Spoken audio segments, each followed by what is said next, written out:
So, okay. Hello. This is Alex S. Johnson. I'm a poet, editor, and publisher of Nocturnicorn Books, and I'm very neurodivergent, or as we in the neurodivergency rights movement prefer to refer to ourselves as neurospicy, emphasizing the positive aspects of being differently wired. And we're here today. We're joined by a very distinguished guest. Ellyn Mabey is an internationally known poet, actress, musician, slam poet. She's performed at Lollapalooza. She performed at Glastonbury Festival the same time as, I don't want to say alongside because it might make people think that she was performing, with you too, but she was performing at she performed at Glastonbury at the same time that U2 was one of the featured acts. She's also performed at Shakespeare and Company, at Bumbershoot, at did you were at Al's Bar too, right? Was that Oh, I'm trying to think. I'm not sure. It okay? may be a long time, possibly ago, but Possibly, were yeah. you there? Were you there in Al's Bar? Um, I may have been. I don't know. I know I was at an Al's Bar reading with another Southern California poet whose name I won't mention for various reasons, but is a mutual of mutuals, a mutual friend of ours and Don Kingfisher Campbell. And they read their poetry. And that was also somebody that I used to read with at the E Bar in Pasadena. So Ellyn doesn't have one claim to fame. She has many, and I guess as far as calling cards are concerned, well, there's the Outlaw Bible of American Poetry that she's this just one of the very prestigious anthologies that she's her work is featured in, alongside people like I don't know, everybody. I mean, we have Leonard Cohen, obviously. Ellyn is a huge, stan of Leonard Cohen, and as am I. In fact, to the point that I created in 2017, I created an anthology to to remember his incredible legacy called Anthem, and that had writers such as the late great Joe Pulver, Joseph S. Pulver Sr., our our mutual friends such as Rick Lupert, who does the Cobalt poetry reading series for more than 2 decades on used to be live and now it's on Zoom meetings. And Daniela Wachu, who's the Beat Poet Laureate of Romania, who's also contributed to several of our current anthologies. And boy, do we have a lineup of almost a backlog of extremely exciting anthologies that we've put out as Nocturnicorn Books, or as we now call ourselves, a collective paw, which is a phrase from a poem by one Ellyn Mabey, which is found in the poem A Whiff of Wonder. And our very latest, just fresh off the press, is Neurospicy, a Beautiful. thank you, a defiantly different anthology featuring such superstars of the neurodivergency movement as just just hold on to your seats, folks, because this is it's a not necessarily a bumpy ride, but since we're neurodivergent, it could be a little bit of a struggle bus for you, for us, and not necessarily for you, because the essays and the stories and the poems, we're all very, very different people. showing kind of the vast spectrum of, not in an autism sense, but in a sort of a human achievement sense. The vast spectrum of what is possible in as human beings. And we our ages of our poets range considerably, and poets and short story writers and artists. Our oldest author is who's Jeffrey Thomas, the very distinguished dark fiction, weird fantasy horror author who created Punktown, and he's about 75, I believe. And then the youngest is we have Jade Thomas, who's his daughter, who's 15 years old, a 15-year-old high school student. And in between, we have uh, also you know I forgot to mention, as far as people on the older side, we have Betty Kronstadt, who was a Columbia University graduate, a English composition instructor, and best known for her writing about her intimate relationship with the legendary Lou Reed of the Velvet Underground. And so we have an original poem by Betty Kronstadt as just one among many. We have um, my good friend and collaborator Cassandra. I don't know how to pronounce her name because it's Greek, literally Greek, and the poem is translated into Greek. It's Her surname is Logoscoufi, and she translated a poem that I wrote called Alchemist of Sorrows into Greek, and it was actually read by on YouTube by Dimitris Philelis, who only apparently deals with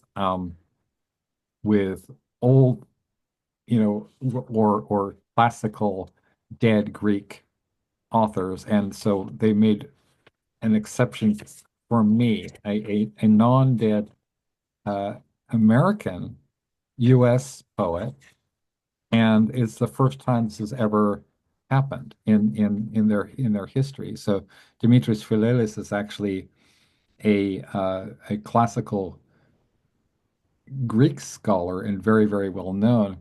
And I'm just going to show the people. This is my poem, Alchemist of Sorrows, translated into Greek by Cassandra Alagos-Scuffi. It's dedicated to her, and this is the poem in Greek. Oh, very cool. That's Thank great. you. That's awesome, right? And then in English, and the Alchemist of Sorrows is a name that it's from actually the name of it's a title of a song by the uh, the British doom metal band Cathedral, and which was actually taken, the concept was taken from Charles Baudelaire. And since the John Shirley, who wrote the screenplay to the movie The Crow, among other things, he dubbed me the Baudelaire of our time.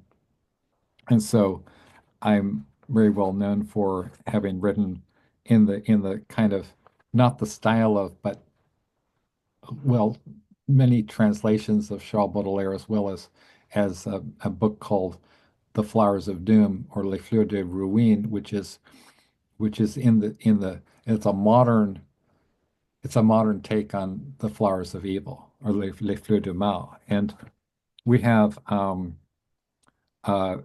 among other people, some mutual people, and actually these are people who are part of Ellen's orbit, who I believe that it was introduced to me by Ellyn, if I'm not mistaken. So Dr. Jan Steckel um, is is a retired pediatrician, and she's in San Francisco, right?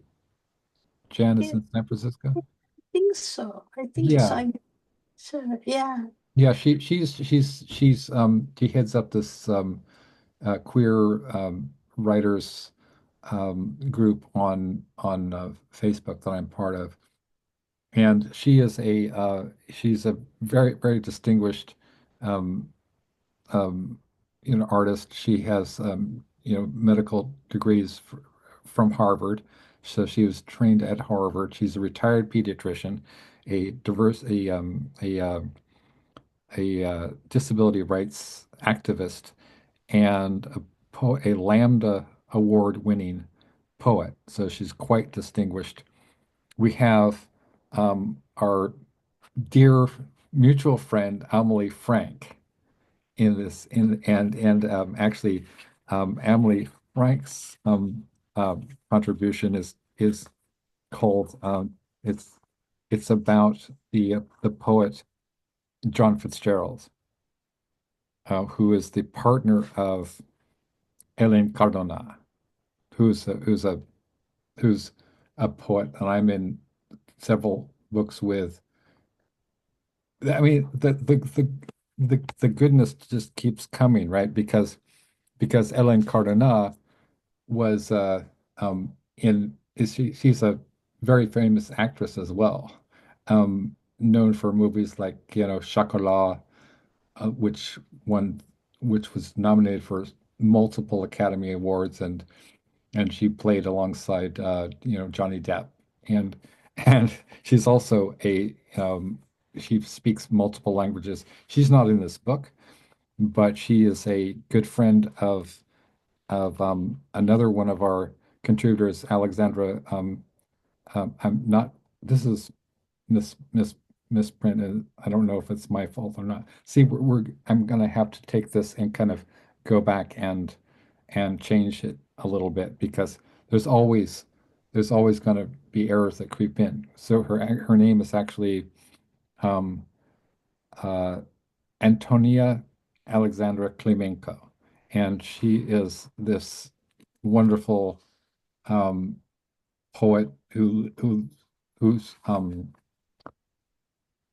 the head of this poetry group, and she's originally from San Francisco, but she lives in Paris, and this is so romantic, really delightful person, and her work is featured in in in in um in like magazines alongside people like Patti Smith, okay, and our mutual friend Bibi Hansen, who is a mutual friend of Ellen and and Antonia and mine and Patti Smith, I'm sure. So so these are just a few, and I could go on all day. So we got from Betty Kronstadt, the wife, former wife of Lou Reed, who wrote the book Perfect Day from Jawbone Press, which to Jade Thomas, who's 15 years old. And and speaking of Jawbone Press, because I there's we have so many fellow contributors to Nocturnicorn. I mean, we've been running this since, or I've been running it since 20, I think it's 2015 or so, 2015. So we've had so many contributors over the years, and our books have been featured in like best of lists of like, best heavy metal horror anthology by Fearsome Fiction. Hand of Doom was also recently mentioned by Fearsome Fiction as one of the books that they're reading. And Hand of Doom, a literary tribute to Black Sabbath. And let's see, I don't even know where to start. So, because I really want to just, start in and talking with Ellen and, and having and talking about, neurodiversity and creativity. But one of our writers, just one among hundreds, literally, is, and as I was speaking of Jawbone Press. Jawbone Press is a specialty press. They publish books, by and about people in the arts. I believe um, people who are I believe they publish rock and roll memoirs specifically. And this was one of the books that they put out. It was called Who Killed Mr. Moonlight? Bauhaus, Black Magic, and Benediction by none other than David J. Haskins, the Oh, the bassist, main songwriter, and um, and for uh, two bands, two of the most influential and important bands in rock and roll history. One of them is named Bauhaus, obviously, and the other is Love and Rockets. He is a contributing author to Nocturnicorn Books. He is best known for the song Bela Lugosi's Dead, which was featured in the opening credits to the movie The Hunger, starring David Bowie, Susan Sarandon, and the impeccably French Catherine Deneuve, who's still alive and still smokes like a fiend, right? Because French.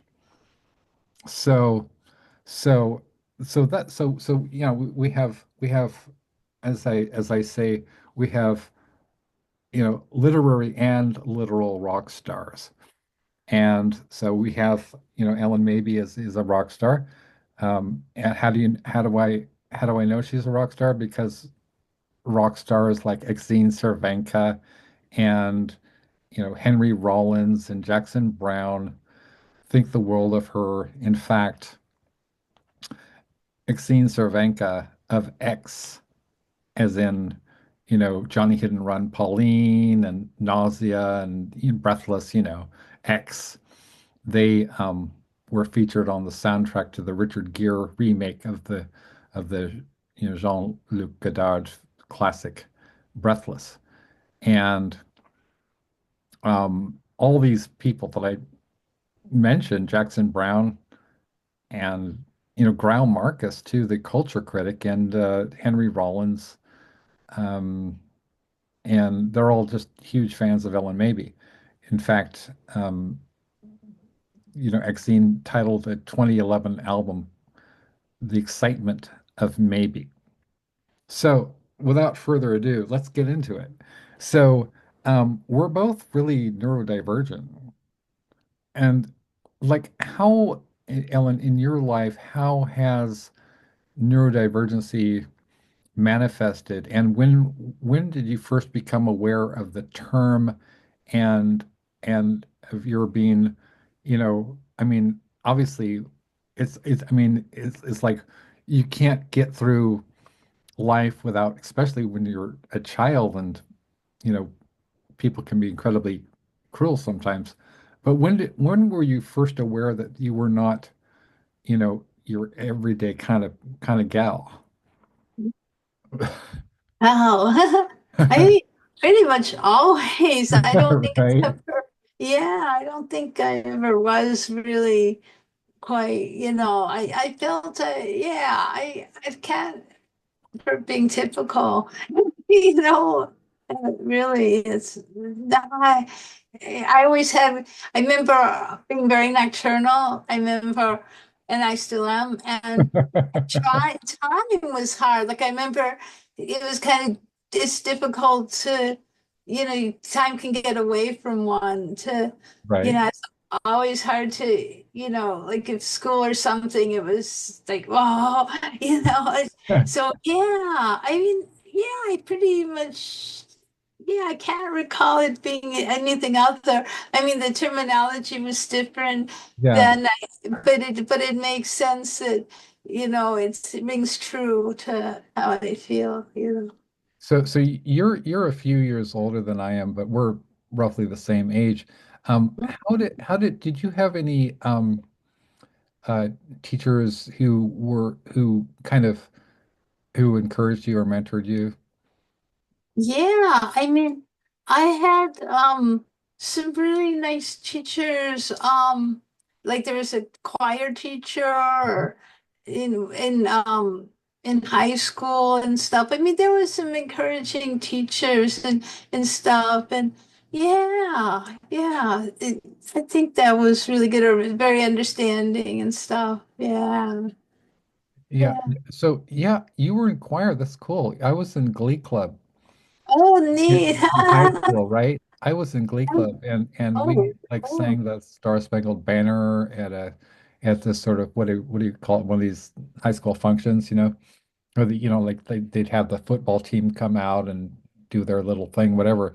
And I was just in it because I wanted to learn how to sight read music and for voice and because people had encouraged my singing. So, and it was a great experience because I have a bass range, like a baritone, like I'm more like a Jim Morrison kind of range. And I always wanted to like be a musician, but I don't. This is sort of my lifetime ambition is been writing songs since I can remember, like inspired by all the usual suspects. I mean, like Bob Dylan, you know, I was writing, Bob Dylan type songs. I used to practice guitar for hours and I'd listen to like Jimi Hendrix and all along the Watchtower and I'd practice along with like the Rolling Stones and Cream. Really a huge fan of Cream, like Jack Bruce and Eric Clapton and I always forget their the drummer um that Is it Ginger Baker? Ginger There's that. Baker. Yeah, Ginger Baker's Air Force. It was another band that he had. And then there were like musicians like Robin Trower. I've been listening to a bit of Robin Trower, Bridge of Sighs. It'd break your heart, man. That music is so powerful. And like when I um was growing up, my dad has a really close friend who who kind of was, his first kiss, and I guess, it was she founded this band called The Joy of Cooking, and um what's her name? So they were on Capitol Records, and I'll remember pretty soon, but so I was talking with I think it was Antonia. And she was, and I mentioned that my dad is a good friend of the of the woman who founded Drive Cooking. She said, "Oh, she's heard of them too." So they were just one of the bands that were really kind of that playing at um, venues like Winterland and Graham was this that impresario. Oh, Um, Bill Graham? Bill Graham, yeah, Bill Graham's Winterland and in and around like bands like the Grateful Dead, Jimi Hendrix, Jefferson Airplane, and Quicksilver Messenger Service. My parents literally went to school with Joan Baez and Grace Slick. So so I come from like you know, counterculture people. I know these musicians and others have been very inspirational to Ellyn as to myself, and Ellyn writes a lot about music and is a musician herself. Um, and when did so you have a really great singing voice as well. So when did you start like combining like spoken word performance and poetry and singing? Oh, mostly with the Ellen Maybe band. I did Yeah, some combinations with musicians at the Iguana Cafe too, sometimes yeah. collaboratively. So yeah, so over the years, it's really nice to get to work with musicians and stuff. I really appreciate that. And you've performed with Jackson Brown, right? Mhm. He came out several times, I believe, to the like the Ellen maybe Poetry Rodeo. Poetry came to it. Performed with him at a TEDx conference with Right. The the that was band. the Great Pacific garbage Oh, patch thing. oh, plastic. Oh, yeah, yeah, yeah, Yeah. yeah, yeah. That's really wonderful. So yeah, I mean we've touched on this before, but every day is a new day. And so like how did that the first of all, I mean, how did you get involved with the that TEDx event? Oh, yeah. One of the organizers, Diana Cohen, um, really appreciate the work and wanted to see if I could write something for the conference. Mhm. So I wrote something and read that as piece, and they appreciated the band too and stuff and wanted to have that happen too. So, Yeah. yeah, yeah. Yeah. I mean, and plastics are, I mean, it's an interesting, it's a very interesting subject and something that's quite concerning, especially because we have like nanotechnology and we have, you know, microplastics um, in our body, and who knows what kind of what's happening to our bodies as a result of being of all these like nanoparticles and GMOs and all these really we're just kind of playing Russian roulette with our health and with this the sort of the ecosystem really but and plastics are not a subject that most think, oh well, that a plastic bottle, for example, would have a sensibility or an ethos or a personality. But Ellen is so kind and gentle that she's able to personify even plastics in that poem. The your plastics poem, the plastics and the ocean you read at that conference. Oh, Ocean Song, yeah. Ocean Song, right. Oh, yeah. No, thank you. Oh, yeah, yeah, yeah. That was a really interesting poem. It's one I have several favorites that I return to. Um, but that is one of them because it's so kind, and you're kind of as the ocean, you're remonstrating with the plastic bottle saying, well, you don't belong here, but there is a place for you, which I think is it's remarkable how you are able to have compassion even for inanimate objects. Has that always been something that you've felt the sort of a kind of connection with, you know, like just things or I don't know how to ask the question. Oh, yeah, yeah, yeah. Sometimes it's definitely different things. Yeah, the connection between, yeah, different sometimes. Yeah, Like yeah. I've found like if you really like sometimes just watching sort of plants in the wind or something or the flowers dancing, it can be quite beautiful, or even like looking at a fruit or something. I mean, I did I used my webcam on my laptop to kind of make some experimental short films, and I kind of did the few films where I like just take an onion, for example, or an apple and see if I could do a still life film, and which I don't know. I just this have you ever seen anything by the French filmmaker um was it Noé?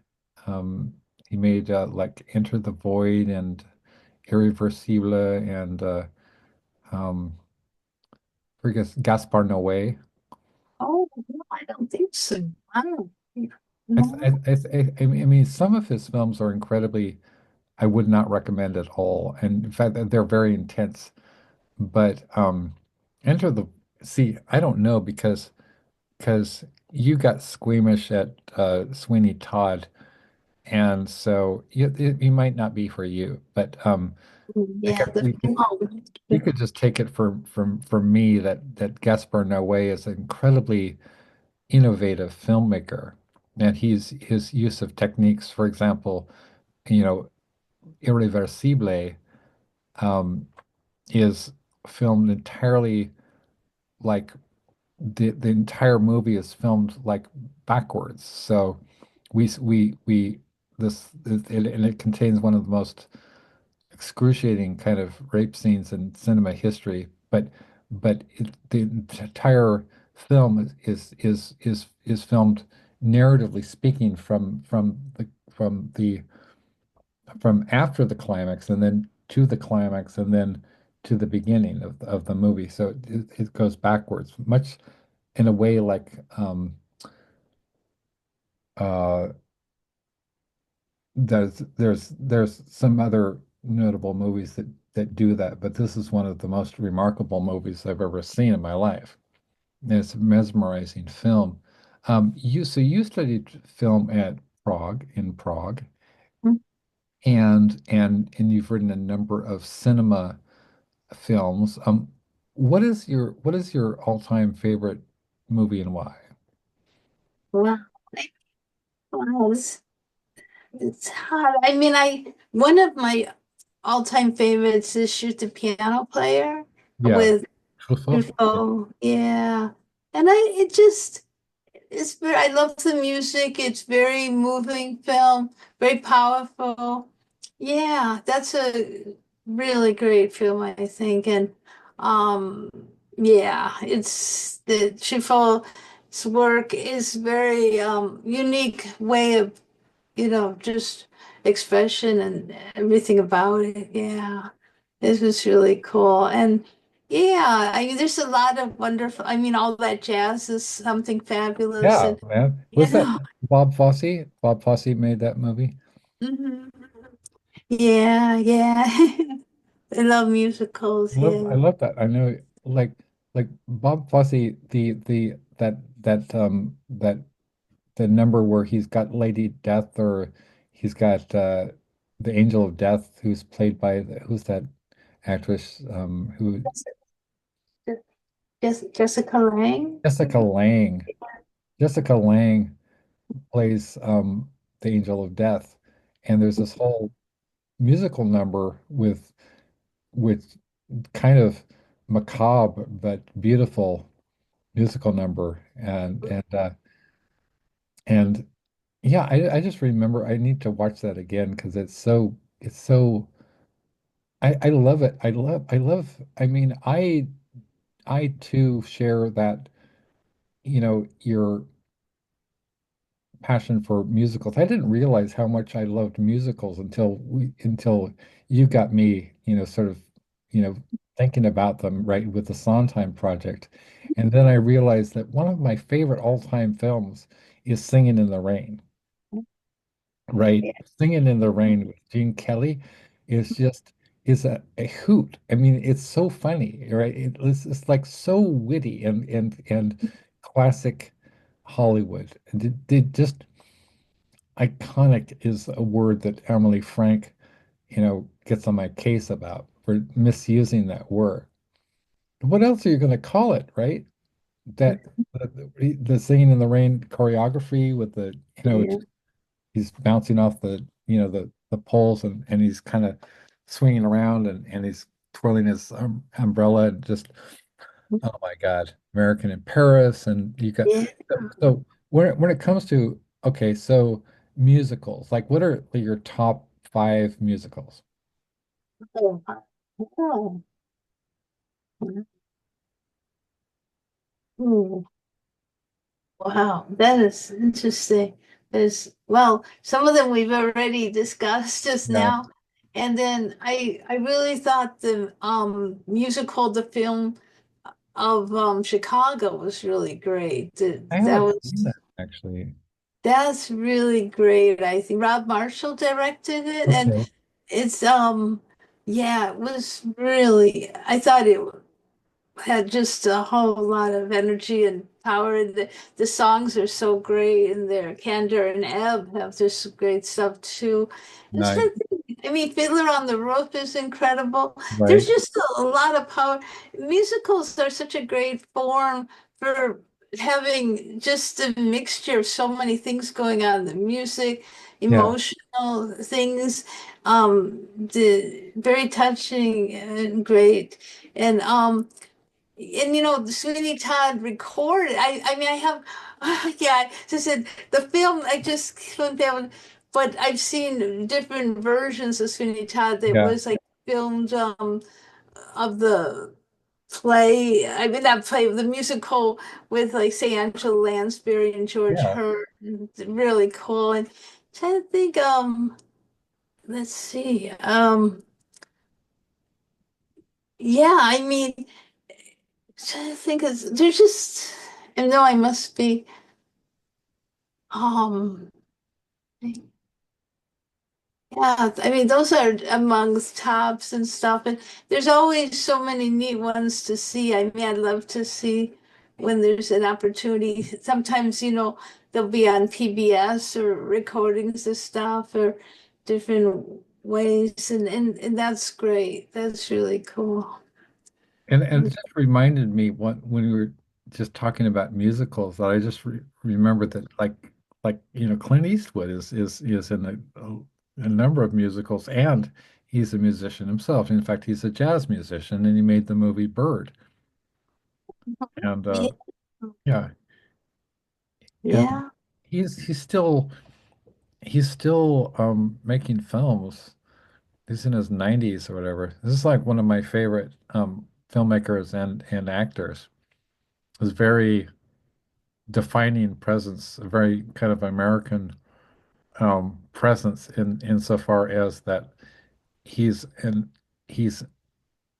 frequently plays an anti-hero. He plays an outlaw, but there's something, I guess, inviting about those characters because even as maybe I guess on the negative side is he can be a little bit right wing. He is a little bit right wing, but as far as pure art form, I mean the spaghetti westerns, man, the good, the bad, and the ugly, the Once Upon a Time in the West with Henry Ford, not Henry Ford, but Henry Oh, Fonda? Fonda playing against type, playing a bad guy in that film. And then you have those wonderful actors like um, I'm trying to think of some of the people who were some of those actors in those films. And I interviewed the filmmaker and composer John Carpenter for Zero Tolerance magazine, and that was a real trip because he's one of his main inspirations is actually westerns and spaghetti westerns specifically. And and if you watch movies like Escape from New York, it's a western, right? He even has some of the same actors as in the classics. And that was really interesting. And speaking of music and speaking of film, because my interests have a lot to do with both music and film and poetry and sort of the whole. I can't just isolate and say, oh, I'm a fan of writing or I'm a fan of this or that because music is so important to me. And so I write with soundtracks, movie soundtracks a lot. I will write to lately I've been really getting into sword and sorcery stuff and I'm hopeful that you will contribute one of your haikus to Dreams of Fire and Steel, a sword and sorcery anthology, because I'm really excited about this. In fact, um, so this book, which came out, was the last book that I came out with before I got ill with my brain, whatever it is. But this was actually for people who don't know about what sword and sorcery genre is. The easiest way to describe it is it's kind of, well, the term itself, pretty much says it all, right? One of the biggest and most important writers in the genre, the person who originated it is a man named Robert E. Howard. And this is a book by him. This is contains the very first sword and sorcery story. And he was a poet and a short story writer and a novelist. He was part of this circle around the one of the most important weird fiction authors and horror authors of the 20th century was a man named Howard Phillips Lovecraft. And he had the circle around he was from Providence, Rhode Island. And in fact, he's buried in Providence, and his tombstone, his grave marker says, you know, I am Providence. And he had this circle of writers. He was very shy, very kind of reclusive, and well, he later became much more open because, despite the fact that he's been accused credibly of racism, which is, yes, problematic in his work, but he married a Jewish woman, and he moved to New York, and and towards the end of his life, he became much more open to different. See, he was raised by this in very restrictive and circumstances when people don't realize is he was from the Victorian era, and he was obviously neurodivergent as well. So he was very reclusive and he always felt like he was kind of ugly, and that he was repulsive because his mother continually insisted on telling him that he was repulsive and ugly and terrible, and nobody would want him, right? So imagine what that can do to your psyche, right? And so, especially if you're, you know, neurodivergent. And so he kind of buried himself within his fantasies of sort of other worlds and his paranoia about other beings from another dimension with a malevolent intent trying to you know get a hold of us and these sort of monsters that he called the old ones or the elder gods.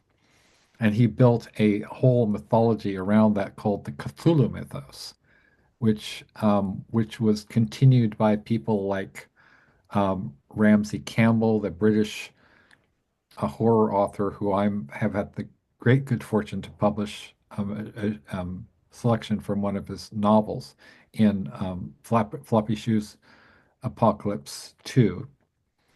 And another person who's continued, there's there's two other notable authors who have continued in the H.P. Lovecraft tradition who I've quite great good fortune to be friends with and publish, alongside Ellyn and many others. Their names are Billy Martin, um, also known as Poppy Z. Bright. It's the longstanding pen name of Poppy Z. Bright is one of the most important horror authors on the planet. Caitlin R. Kiernan, who's two-time World Fantasy and Bram Stoker Award-winning author, is also very strongly associated with the Cthulhu mythos. And Robert E. Howard, the creator of Conan the Barbarian and Red Sonja, among other many, many other characters. But people, all you have to say is Conan the Barbarian, and people think, obviously Arnold Schwarzenegger, right? Arnold Schwarzenegger, and the John Milius and Oliver Stone wrote the screenplay for Conan the Barbarian, which was directed by John Milius, who also I believe, wrote uh, Apocalypse Now, and it was also a surfer, which kind of explains all the surfing references in Apocalypse Now. And um, so I've been really excited about sword and sorcery. One of the things I like about it is that the world that of which it's a kind of this fantasy universe. It's an alternative universe, which is kind of based on the Middle Ages, but not really. And it's a world where both men and women are equal, and some of the strongest characters in Robert E. Howard are women. I'll show you the cover of of the movie that was based on his best known one of his best known characters, named Red Sonja. And I did a little Red Sonja. I did this Red Sonja um, little drawing here. Red Sonja. Bridget Wow. Bridget Nielsen is this, I believe, Scandinavian actress who plays Red Sonja, and she revenges herself against this wicked queen with the help of of Arnold Schwarzenegger. But yeah, as you can see from the movie poster art, right? She's in front. I mean, she's got the sword, right? And they're absolutely equal. I mean, even though it says Arnold Schwarzenegger first and Bridget Nielsen, right? She's in front, and she holds her own in this universe that was created by Robert E. Howard. So I'm a very strong believer in the goddess. I mean, I don't ever remember a time when I wasn't. And so I feel that the goddess has been extraordinarily generous with me, and exists in different forms, like Ellen Maybe, for example. I mean, I do really believe that there are kind of God forms that operate in people, through people. And what are some of your thoughts? Because I know that we've talked about the whole goddess, what concept before. Yeah. Thank you. Wow. Yeah, there's been such a suppression of how women have been treated, and so it's encouraging when something is more positively coming and treated from that. There's just such a imbalance when there's none, yeah. Yeah, I was looking into kind of some of the sword and sorcery sagas and movies that are available, and a lot of free movies. Like I found, like you can go to Tubi, and if you don't mind like a few ads, I mean, you can get it's the original movies with just sort of like watching TV with, but it's for free, right? And there was this in the Roman during the Roman Empire, there was this outpost of Britannia where there were these holdouts among um the I don't know what you call them, the inhabitants, original inhabitants of Britain, and they were kind of they belong to this kind of cult of this goddess. And no matter how much the Romans, went in and slaughtered everybody and tortured them, the usual Roman Empire kind of stuff. And nevertheless, they said they held strong because they believed in this warrior goddess, this myth of the warrior goddess. And this this is a true story, and it was written down by the historian Tacitus. And so this film that I was watching that's on, you can watch for free on Tubi, where it's all about this warrior goddess is a real person, and she kind of revenged the Britons from the Roman Empire. And in every, it's a fascinating because in my research, in every era of human history, no matter how far back you go, there's always been the goddess archetype.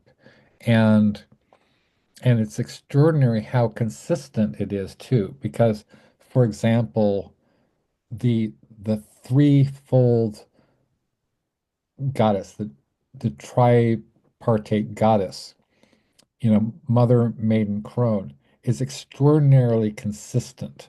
It's it it's analogous to the three phases of the moon. It's analogous to the tides. It's analogous to the seasons, and it's analogous to the menstrual cycle, which is tied in with the heavenly bodies and astronomy. And well, I think, the sort of the cliche is that women are more closely connected with the cycles of nature, and that can be of sort of what Simone de Beauvoir called the feminine mystique, or not Simone de Beauvoir, was it, let's see, who wrote the feminine mystique? Um, was it, or she wrote the second sex, but so that can be kind of be essentialist a little bit sometimes. But I guess what I'm trying to say is that women are directly involved with nature because they give us life. They bring us into the world. And the ancient cultures, the most ancient cultures, like the Hindu cultures, for example, or the native and indigenous Americans, and um, they all worshiped a mother goddess. And this has been over and over and over again. It's very, very consistent. It's the same person. And it's not a myth. I mean, it's a real person and is known as by various names, by like Astarte, Astaroth, um, Diana, Kali, Tara, uh, Mother Mary, and so many other names, Hecate, um, um, what was that in Mesopotamia? Um, they had um, a mother goddess in the ancient Aztecs had Coatlicue, or serpent skirt, who was analogous to Mother Mary, who also um, is associated with serpents. So I think one of the kind of myths that's been very, very misogynistic and be used against women is to accuse them of ushering sin into the world we have the myth of of the serpent beguiling Eve, who's sort of tempts Adam and such, which I think is really crass and awful. So could you talk a little bit about that kind of the mother goddess, or the female goddess form, and the sort of the tri what it was it's the three-faced goddess. Oh gosh, I don't know that I really have like I can you talk more about that? I don't know that I have that much um don't know too much on that about what you said. Yeah. Maybe you could say Okay, yeah. Well, it's really basic concept is that obviously we in the Hindu tradition, they believe that we are both that God is both male and female and absolutely transcendent. So is literally non-binary. So there's no man or woman. There is both. And also God. So for example, you have in the Hindu pantheon, you have Shiva and Shakti. Okay, Shiva is represented as the male force, right? Is more kind of the ground of being, is depicted as passive in the pictures and the paintings. Um, you have Kali, who's the goddess of who's one of the faces of the Divine Mother, who is the incarnation of destruction, right? Destruction, time, the all devourer. And she is standing this on the prostrate form of Shiva, who is also her mate. It's really complex because he's and sometimes depicted as a child. This is the real explanation of what, when people see pictures of Kali, it's like, what's she standing on? Who's that? Who's that? Who is that? That's Shiva, right? Shiva is also her mate. Shiva represents God in the male form, but the two are identical, right? They both represent creation, preservation, and destruction. So those are the three faces of God, right? So you have Shiva is is the ground of being. Then you have Shakti, Kali, or Mother Mary, or Hecate, or um, Ereshkigal in Mesopotamia. You have and these forms are also represented in modern mythology by figures like, Arnold Schwarzenegger is he's Shiva, and then you have, Red Sonja, Brigitte Nielsen as is Shakti, right? She's out there, and so as you can see, right, he's behind her, he's got her back. She is actively in front of you, right? She is as powerful as a man. And in the in the in the traditional belief systems, which before they were corrupted by um, assholes, I mean, before they were corrupted by misogynists, like Saint Paul, for example, you have the original you have and in the Norse culture, for example, which is my ancestry, is men and women were equal. I mean, and you have these fierce warrior women. I mean, they would, these swords, these sagas that were, created by people like Robert E. Howard, they're based on reality. There were these fierce warrior women, and to this day, I have good friends and associates who are part of heavy metal culture. And I have a friend in Oslo, Norway, named Agnete Kirkevåg, who's the lead singer of a band called Matter Mortem, and I mean, she has the goddess energy.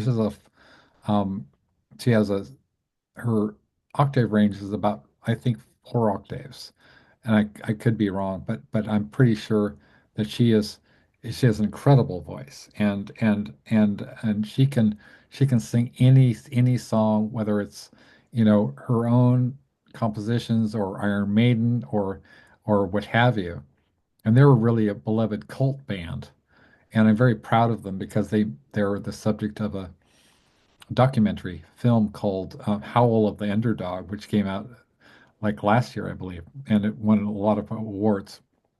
So, I'm really excited about like all my wonderful friends who are, whether they're poets or actresses or in part of heavy metal bands or dark wave bands or like Tara Van Flower from Lycia, who also sang with Typo Negative, and then and some of these authors too. I mean, they all represent different. Tara Van Flower is in this book, and Cassandra Alagoscopi.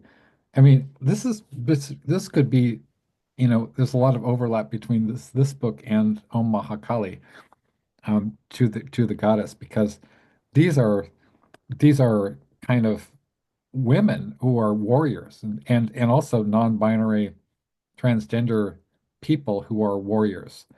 Um, Among the most famous is a neurodivergent rebel, Lyric Rivera, who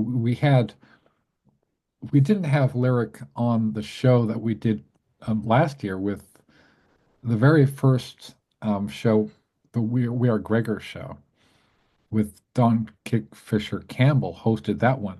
But I believe that we read something about of Lyric Rivera's, or maybe we didn't.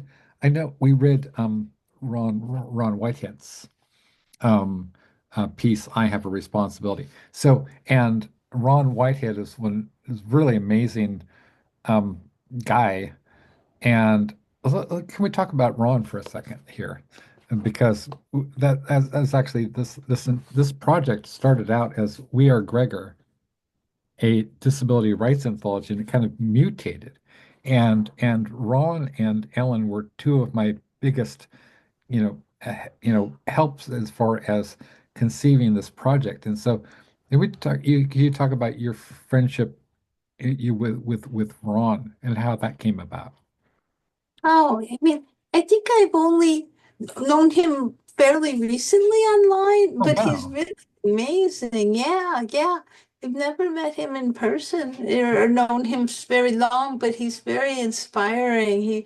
He's posts a lot of great pieces. He's very involved in the Gonzo Fest that Yeah. honors Hunter S. Thompson, Hunter and S. he's done Thompson.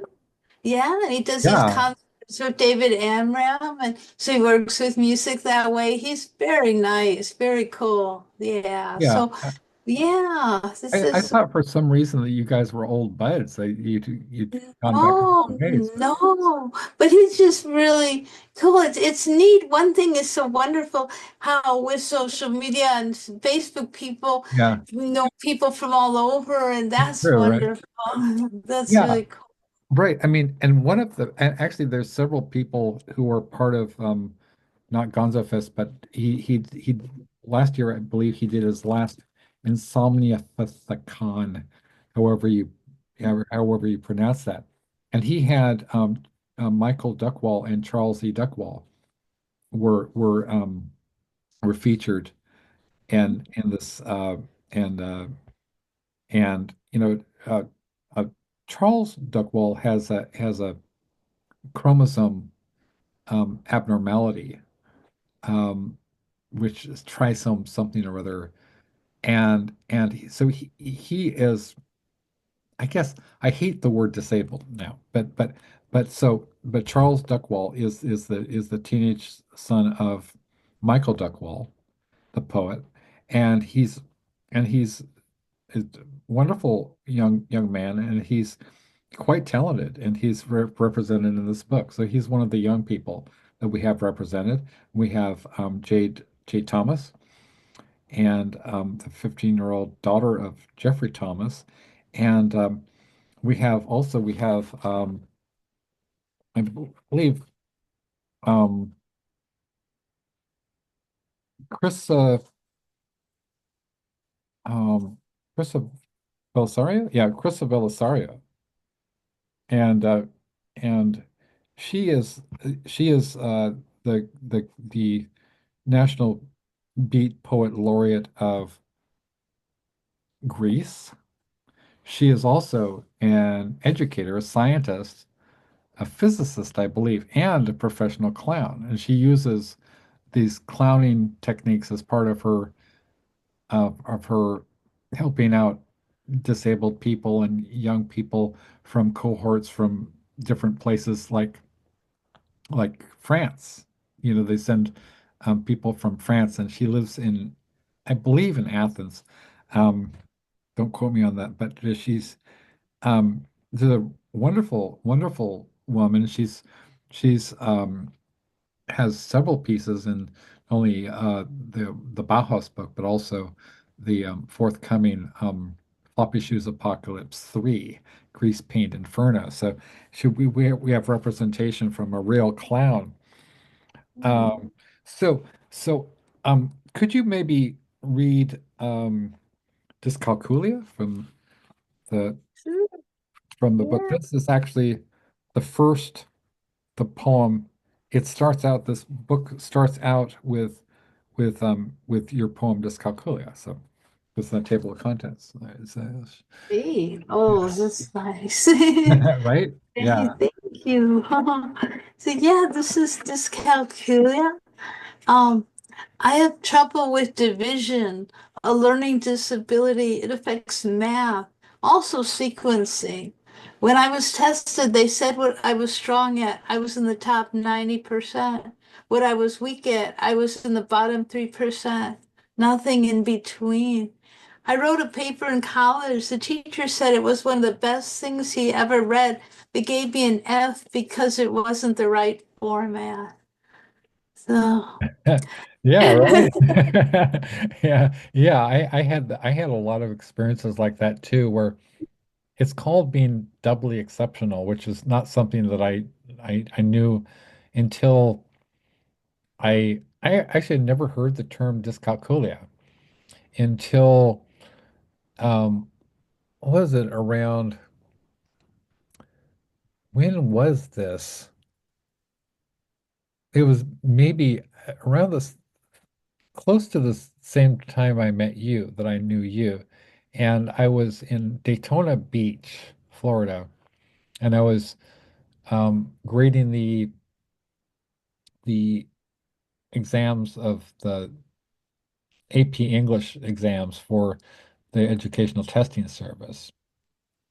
And they just flew us out to Daytona Beach, and for $1,000, we spent a week grading the AP English exams, and it was an incredible time. It's like learning how the ETS scores their tests, and it's all kind of like voodoo, really. So yeah, for the it's all based on statistics, actually. And it doesn't really make any sense to me because I do not understand anything about statistics. And to me, it's spooky. It's a very kind of spooky thing. It's sort of like voodoo. But and then I met this woman who was the head of the writing program at Sac State. And her name is Fiona something or other. And she said, and we struck up, we had a little fling, and she told me that she was had dyscalculia, and it's like, what's dyscalculia? Oh, it has to do with it's math dyslexia. And I said, I have math dyslexia. I have dyscalculia too, right? And so that was kind of opened my eyes, and then that led me to kind of researching about what is dyscalculia, and I discovered that it affects all these things that I had always thought I was an idiot because I can't drive a car. I can't do sports to save my life. I can't my I'm you know even though I can box, oddly enough, but I can't, like, if you threw a ball to me, I'm sort of like so when I was, when you had to do PE, like my parents sent me to like this Jesuit school, and so they were really gung ho about sports, and I used to get out far, far out, and if we were playing baseball or whatever or softball, I would get I would make sure that I wasn't in anywhere near the ball so that you know, that I wouldn't have be embarrassed by not being able to catch it or throw a foot. Well, I also didn't know how to throw a football, which was kind of embarrassing for me. And so, a lot of these things are just learned, if somebody teaches you. Like when I was an undergrad, I was living in Davis, and uh, my friend of mine who lived in the same apartment complex was this football player, right? And he was on the football team. He showed me how to, throw a football. I was like, oh, well, it's not a big deal, right? But these things can be confusing if you're wired differently. And so like and you have some references in your poems to being like what picked last for what was it? What was the It's field hockey, is field it? hockey? Yeah. Yeah. Yeah, yeah, I know when we had to do stuff like the obstacle course, I think I had a Oh, different wow. version of it because I really, yeah, it was hard to figure so many things out like that, those climbing or just heights or balance, a lot of things are pretty balance beam type. I mean, it's very, yeah, challenging for sure. It was, yeah, yeah. My mom sent me to gymnastics here, and this course, it was the this gym that was run by the guy who trained Nadia Comaneci, right? And I kept saying, Mom, I don't. She's really always been. She's a wonderful woman, Beatrice Johnson, but she's always really encouraged me and pushed me to like. She thought because she was excellent at tumbling and gymnastics and all that kind of stuff that I would be, and I didn't know. I really had no idea when I was a kid, about any of neurodivergency stuff. And my teachers would be just like treat me like I was just wasn't trying hard enough, especially with math. He was like, you're just not trying hard enough, right? So, and I was pretty sure that it was not a factor of trying hard. It was more like the numbers just would not cooperate with me no matter how many times I sat down and said, I was like, I was really, really, really, really disciplined as a kid. Now, I even have my notes from, I would like say, okay, I have 10 minutes, 10 minutes, I'm going to take a 10-minute break and I'm going to, whatever, and then I'm back to studying, So I would be study algebra and I thought, okay, I'm going to master algebra. Well, pretty soon, like within a few minutes, my mind would start to drift off, and I'd be like, you know what? And then, that's my imagination has always been so just fantastic, and so I would just go to the wonderful worlds of writers like Stephen King and Bram Stoker and Isaac Asimov and Ray Bradbury and and then classical writers and Walt Whitman and I always felt much more happy reading. I guess I understood Edgar Allan Poe is like, oh, I can understand this. Shakespeare, this is great, right? This is good stuff. But put some math in front of me and I would just be in pain. I would be crying. It was so bad. So so one of the things that the neurodivergency movement has kind of ushered in is, and people like Lyric Rivera, Neurodivergent Rebel, is my good friend and somebody who's actually been on the show before and has endorsed my work, is very strong about neurodivergency is not a deficit.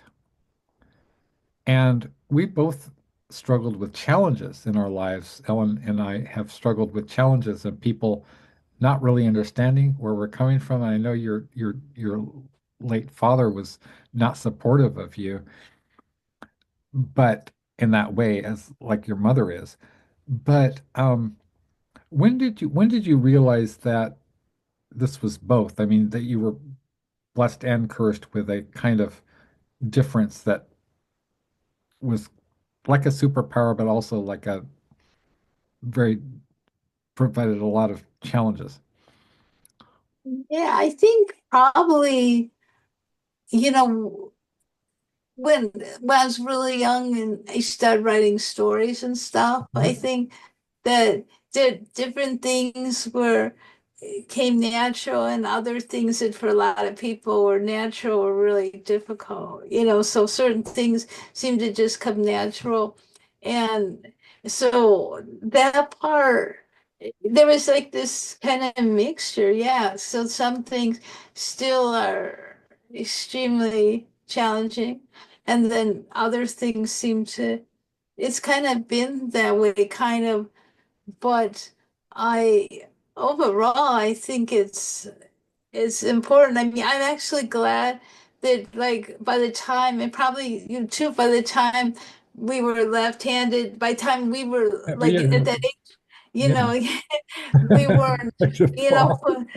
yeah, we weren't like put into like where they tried to stop left-handers, like earlier ages they did that. I'm sure that had such an impact on people. Like that wasn't really so much a situation, I don't think, by the time we were at a different age, but in the Right. past, so Yeah. yeah, so I think it's true. These things are, it is a kind of mixture.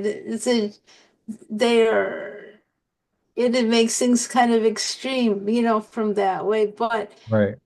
overall, I mean, I think to lean into one's strengths, they can be really appreciation of things and magical, really. So I think that's important. I mean, I'll probably always be broke though. I can't, I don't know. I think a lot of times if you're kind of unusual, it can be the figuring out the realm of that stuff. That's really hard.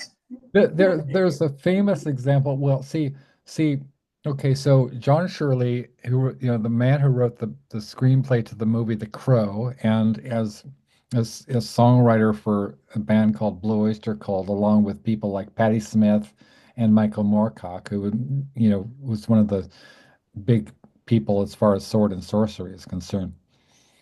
Now, John Shirley endorsed my work two times over the past decade. And he's one of the people who endorsed the death jazz, as did Ellyn, as did our mutual. I don't know if you are friends with Dominique Lowell so much, but Don't seem to know her too well that I'm aware of, but wow, but that's good. That's great. The encouragement, huh? That's so right, cool. yeah. I mean, it Yeah. was really nice of him, and so and kind of like, well, I can't be that bad if John Shirley thinks I'm doing okay, and Ellen maybe thinks I'm doing okay, right? At least as far as writing poetry. Now, don't put me behind a wheel of a car or anything, but you know, or like that song by Talking Heads, you may find yourself behind the wheel of a large automobile, Oh, yeah. right? You may ask yourself,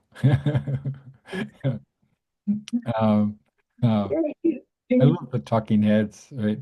Yeah. Um, No. but so surely most recently in his blurb for The Flowers of Doom, he said Alexis Johnson is the Baudelaire of our time. And that's a kind of a heavy duty endorsement. That's sort of like saying, okay, so as Charles Baudelaire was the most important poet of modernity, right? And and Shirley is kind of a his his iconic. He's iconic. Okay, so Emily is going to get me, but for that, but I mean, you know, The Crow is just, it's one of the, I mean, all-time, maybe top, cult classics of horror and whatever and fantasy. It's a really important movie. Now, so when he said that, I was like, oh, okay, well, it's a double-edged sword because Charles Baudelaire was so neurodivergent that he would forget he would get depressed, for example. And one time he was given an opportunity to write the libretto for an opera, right? And he was so depressed he completely flaked out on it.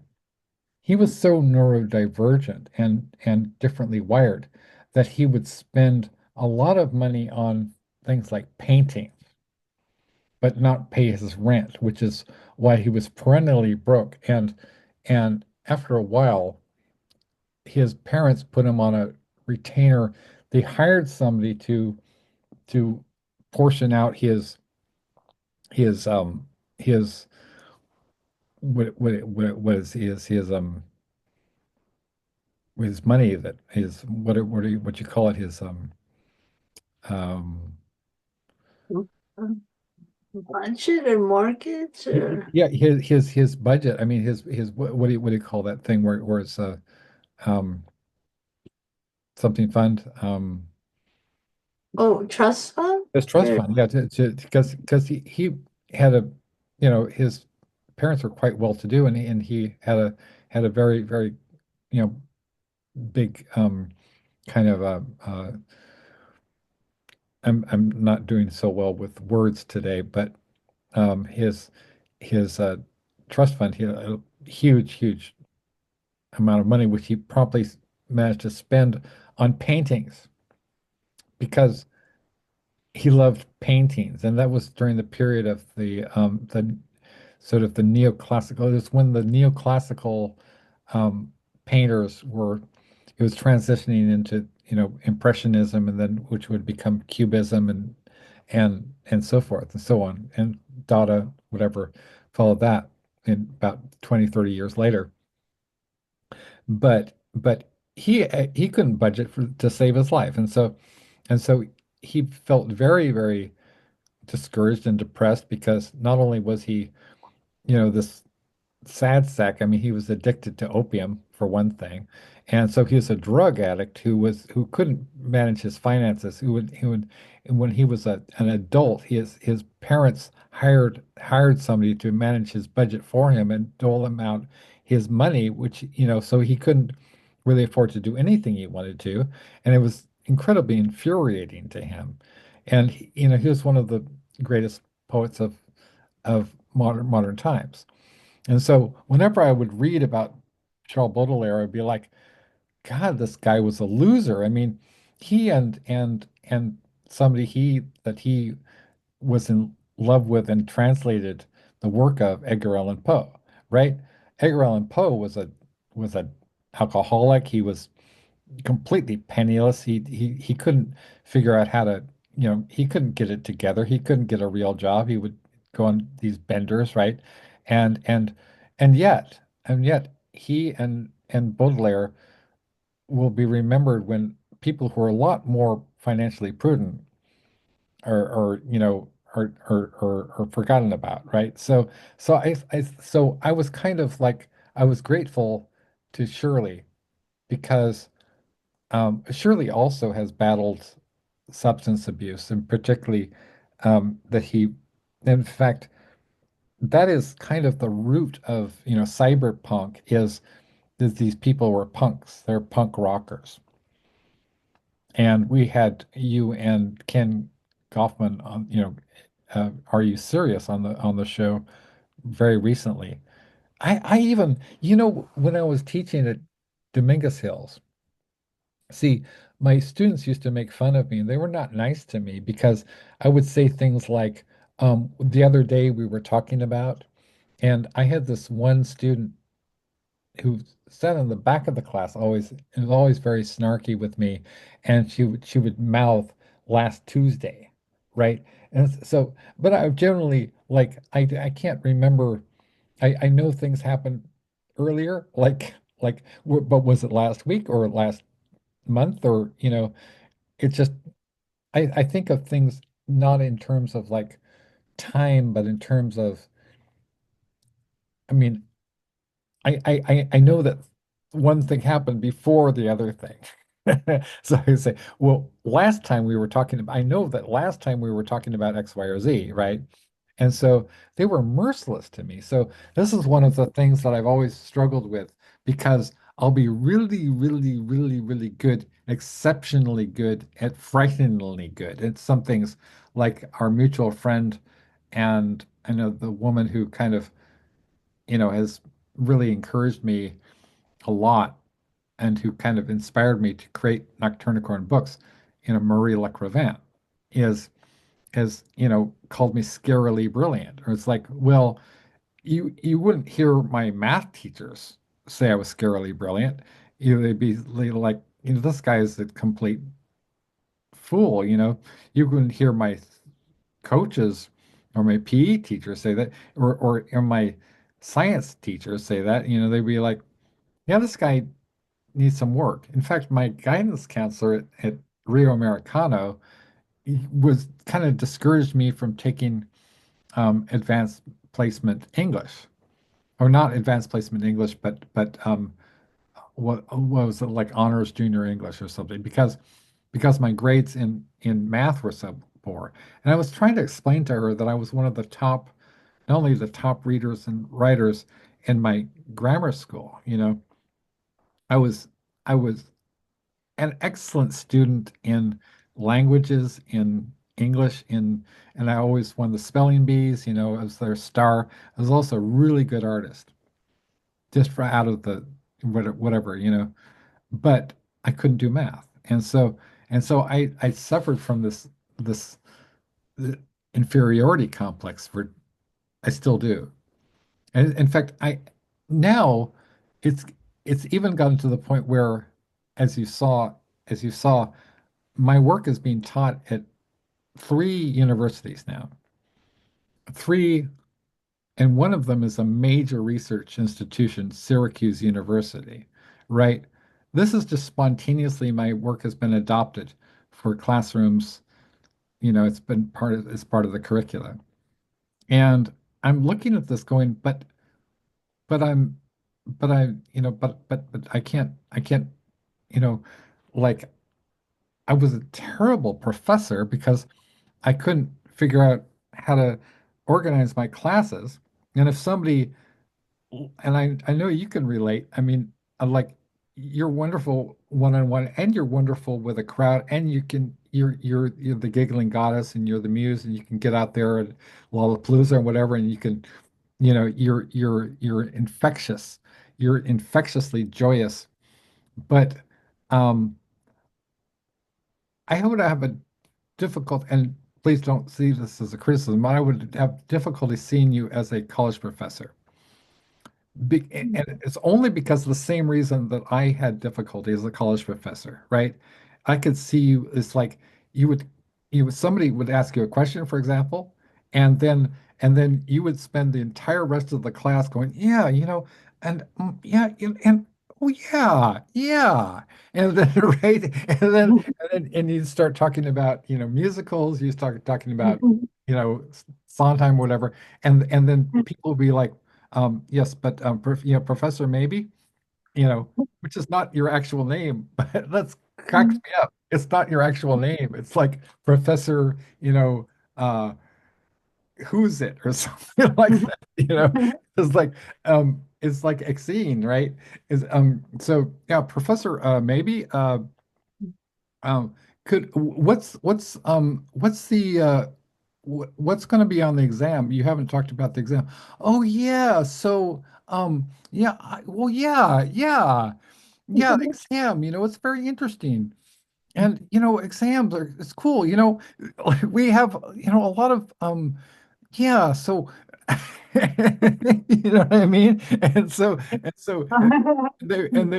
they would get frustrated with you, Whereas you put you in a different context, you put you in front of a band, the Ellen Maybe band, you put you in front of the Ellen Maybe Poetry Rodeo, and you're a superstar, right? And it's the same thing with me. So I always knew, I always had a kind of an instinct that if you put me in the proper context, right? I'm one of the things that's interesting about neurodivergency is that we're a little too big for their boxes. So we can't, if you put us in a time situation where we're like, okay, you have to take this math test and you have to, you have to check out these little bubbles, right? It'd be like, yeah, I can't do that. But if you put us in front of a rock band and you said, okay, improvise a poem, you and I could both improvise a poem that would win awards, right? It's the same, we're the same person, right? We're the same person, but just give us the right context to shine. And one of the things that I'm very proud of and I want to do with and continue to do with Nocturnicorn books is to give whoever wants it, whoever desires it, and I mean everybody, and I'm speaking to you, the viewers, potential contributors, anybody who wants to contribute to my anthologies with award-winning authors, with doctors, with pediatricians, with people who are endorsed by Forbes magazine, with people who wrote songs like Bela Lugosi's Dead, right? You can be part of this. All you have to do is ask. But I believe that anybody and everybody who really wants it, put you in the right context, we're all geniuses. We're all geniuses. There's not a person in the world who's not a genius. I fully believe this. I fully believe that everybody has a right context. It's not necessarily even going to be verbal. And some people are very kinetic. See, some people are poets with their bodies. They're a dancer or somebody who's a musician. And as a music journalist, I, you know, musicians are not always very articulate. But you give them a guitar, you give them a trumpet, you give them a violin. Wow, right? And so that's kind of yeah, and I have trouble keeping track of time and particularly I think this is one of the main reasons you encouraged me to start a podcast because I cannot keep on one thing.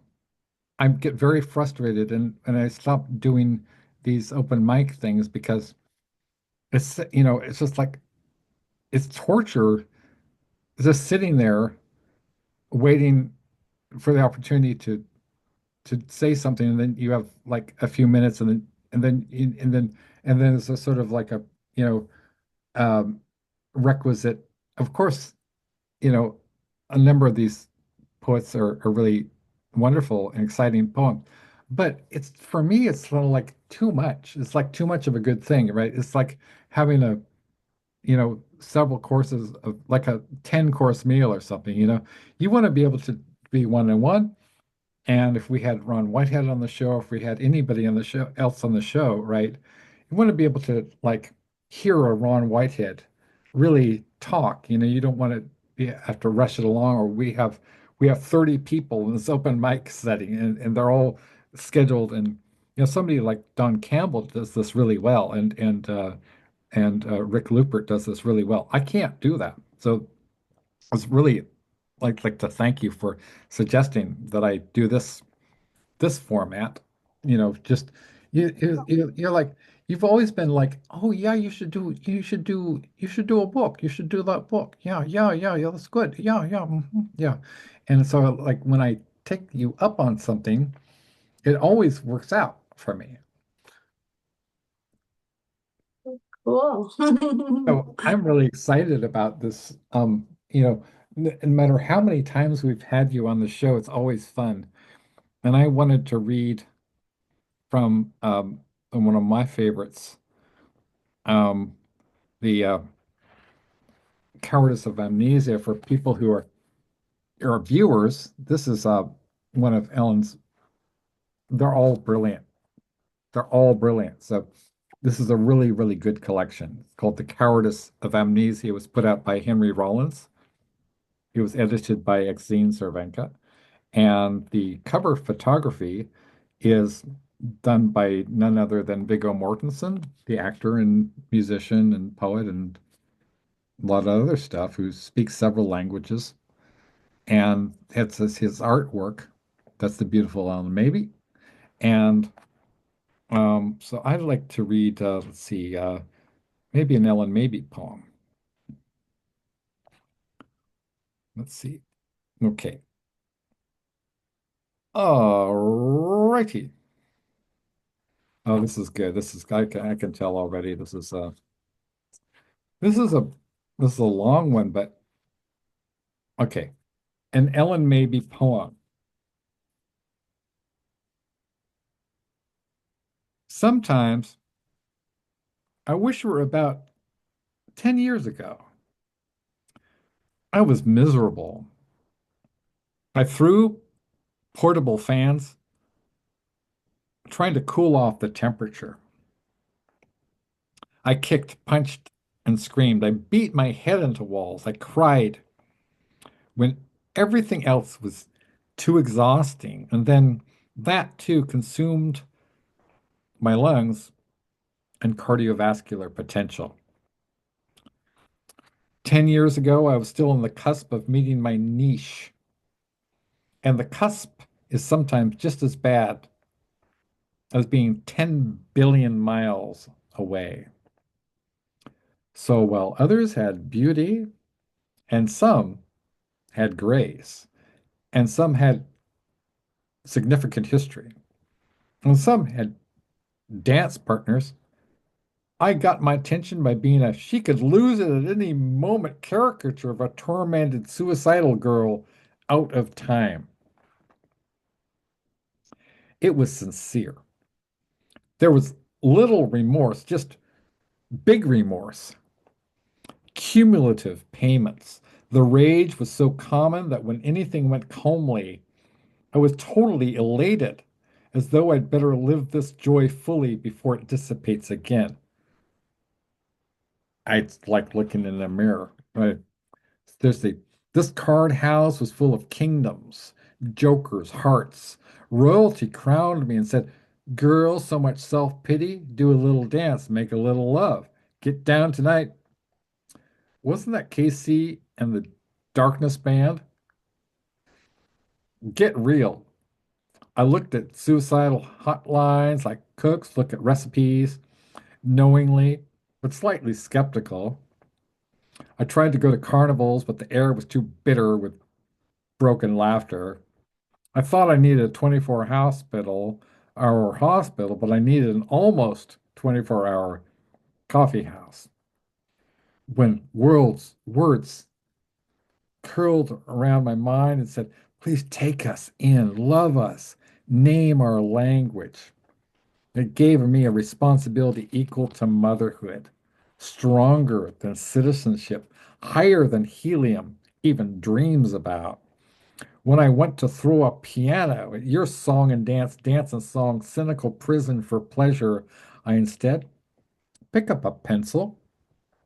When I went to fall on my knees in front of you and say, "No, I'm not intending on giving you head," I was thinking more along the lines of fairy tales about how about happily ever after or something slightly more permanent.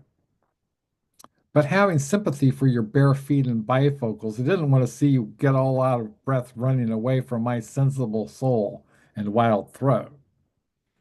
So I wrote. I wanted to tell everybody, watch out, women. He just wants your flesh. You could be in my shoes years later trying to do cartwheels in quicksand. But some just want his flesh too. So I brought a notebook with me to the river in my mind and dipped my eyes in deep.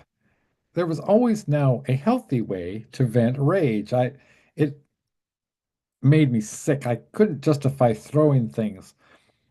I memorized the names of folk singers, past present, and future. And get this future. I couldn't scream as the walls banged my head.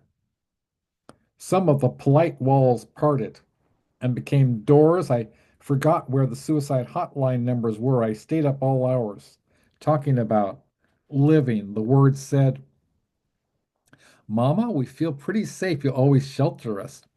No abandoning us. We don't have any connections with rent control. We love you for honoring us. And every day was Mother's Day, and being word ma made me even more appreciative of my mom. So when I occasionally threw my past at her and she ducked, I forgave her. I felt remorse for all of us, the words that were in me for so many years, waiting to hatch, waiting for me to say I was ready to rise above myself and become more myself, levitating to a different magician, and realizing the people who are ashamed of me and my quirks are not growing, they are wilting. And I stand ready with water.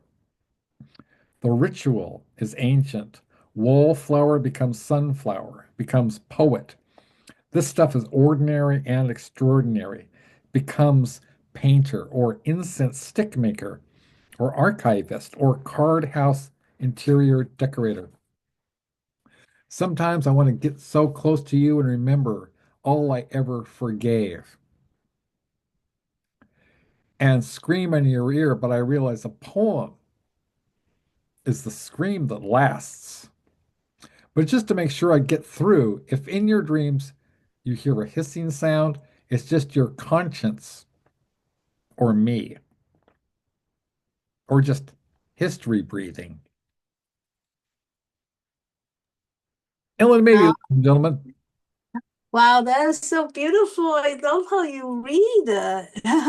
Yeah, That's this is beautiful. well, I love you. I love your capacity to evoke um difficult difficult things to talk about. I mean, you sort of remind me of like you're kind of the poet equivalent of, people like the late who is it, Ellyn Kaminsky Crumb, or um, there's some um, there's some women comics artists that you kind of remind me of, but you're in your own wheelhouse that is pure Ellen maybe, but you're kind of like, how, like, when do you ever see BB King? You ever see BB King perform, or Eric Clapton, or Yeah, yeah, yeah. like what was your favorite concert you've ever been to? Probably Leonard Cohen. You've been to Leonard Cohen? Twice, Oh yeah. my God. I know. Was that insane? Was that just incredible? Just tell me. Yeah, So, yeah, it was oh my God. remarkable. They were really enthusiastic. I mean, like concerts, they went on for hours and he'd skip off stage at the end. They were Oh my just gosh. stunning, really. Yeah, that was superb. Yeah, yeah. That was so fortunate. Definitely. Yeah. Yeah, I mean, people like that, like one of my favorite, even though I don't really like, I'm not ever going to be somebody who's, will never say never, right? Because he did Because the Night with Patti Smith, but Bruce Springsteen, okay. I I had a friend who gave me tickets to the live, what was it, the Live Aid or something like that.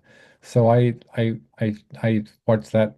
I was at that concert, and they had like Peter Gabriel, and they had Bruce Springsteen, and man was he good. He performed for like three hours. He was just relentlessly powerful, and he's the hardest working man in show business. He's really incredible um performer. So I would say definitely my top favorite, performers and musicians. I mean, even though I really can't stand his voice, but Bruce Springsteen, and then also who else? Eric Clapton, right? Eric Clapton. I saw Eric Clapton perform with Phil. I mean, was it Phil? Was it the guy from Genesis? Phil Collins. Phil Oh, Collins. Yeah, who was on drums.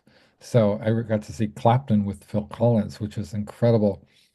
And then I've seen B.B. King, I've seen John Lee Hooker, and I've seen a number of really incredible blues artists and I saw oh yes at a show with what was it Terry my dad's friend who's the joy of cooking I still can't remember her name Terry something or other Terry yeah so I saw her show she performed at Davis at near UC Davis and Terry Garthwaite yeah so she's absolutely. Her style is very much like a Big Mama Thornton or Ella Fitzgerald or Janis Joplin kind of scat singing. And she has like four microphones, and so she'll and they're each of them has kind of echo effects on them. So she'll start singing in one microphone, and then she'll she'll she's singing off of herself and echoing her music.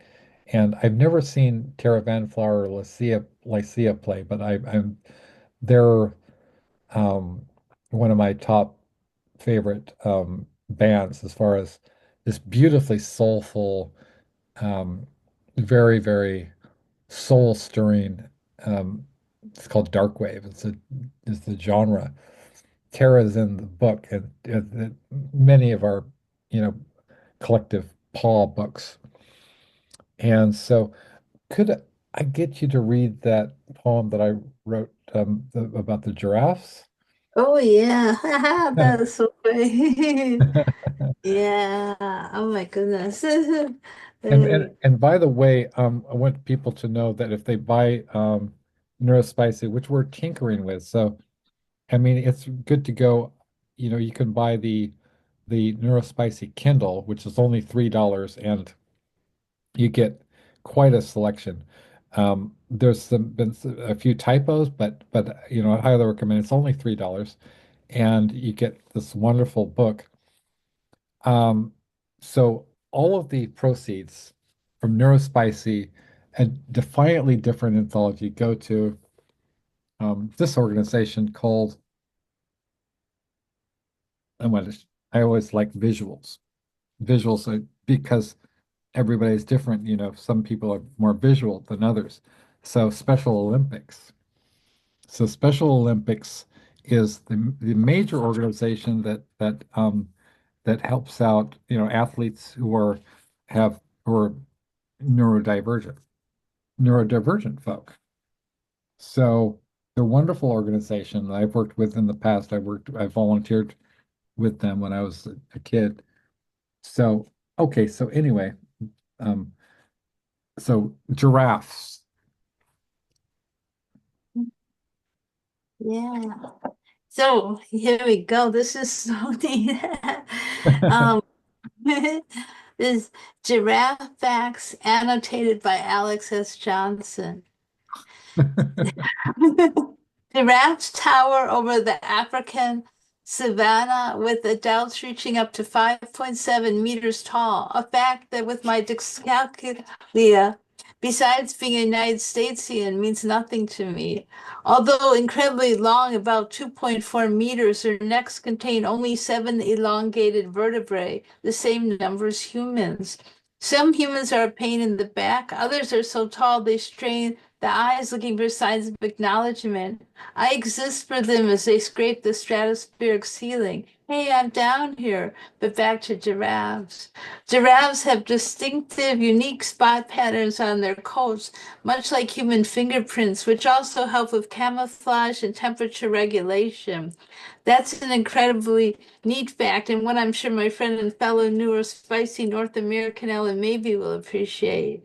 A sunspot may in actual fact belong to a giraffe. Giraffes have long prehensile tongues up to 53 centimeters that are darkly colored to prevent sunburn, perfect for delicately plucking thorny leaves. So again, the only aspect of this factoid which captures my attention is the prehensile tongue part. When they get to French kissing, it must get quite naughty. I wonder if an observed propensity for wordplay is a neurodivergency thing. All I know is that the more giraffe facts swell my knowledge, I understand why giraffes are to Ellen Mabie as the sky-born violinist is to Marc Chagall. Despite their size, giraffes can sprint up to 60-kilometer hertz in short bursts, moving with a unique pacing gait that resembles camels and elephants. So basically, you would love to have a giraffe on your track and field team, but not for long distance events. Yeah. Because my dad was in track and field at Yale, so that's why. Yeah. Goodness, that's cool. These gentle giants only need to drink water every few days because they get most of their hydration from leaves and buds. Again, very interesting. I'm always impressed how evolution creates these workarounds for animals, especially those who live on the African savanna where water is not always available. Prehensile tongues is kind of sexy, TBH. They live they live in groups called towers, a fitting name for such tall and graceful animals. Oh boy, I just saw a Wall Street giraffe floating above the stock exchange with Marc Chagall dilated in his left eyeball. Giraffes have ossicones, horn-like structures covered with fur and skin that they use for combat and defense. Good for warring and healing. Fantastic. Baby giraffes called calves are born standing and run within half an hour after birth, beginning life quickly on their feet, which is great, especially if to deal with predators such as I would imagine cheetahs. Are cheetahs native to Africa? I won't look up that fact. I think they are. Their powerful hearts weigh around 11 kilogram. I might be wrong. I'm not really so sure with it. And generate twice the blood pressure of humans to pump blood up their long necks without harm. Wow. So it's high blood pressure, but not harmful to Ellen Mabie's signature creature. Giraffes have an extraordinary cardiovascular system that prevents dangerous blood pressure spikes when they bend down to drink.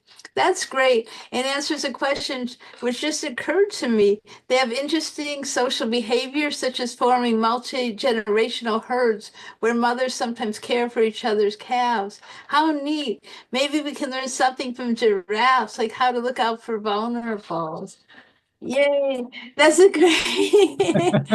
That's so cool. That's beautiful. Thank you so much. Yeah. Yeah, that's wonderful. Yeah, Yeah. this is called an open letter to Joseph Campbell by Ellen Mabie. A grateful deadhead delivers my mail, man. Yeah, like I live in a garden and in a calendar that zigzags seasons, and I get lots of personal junk mail, and a deadhead gives it to me. He looks like Jerry, man. Jerry Garcia. Well, how Jerry looked 15 years ago. God, we all got older after Nam, Kent State, Watergate. So it's like I rent this purple walled maze and I kick down the walls, and wow, I got space for my bootlegs, man, and for my candles and incense when I get in the mood. You know what I say? Yeah.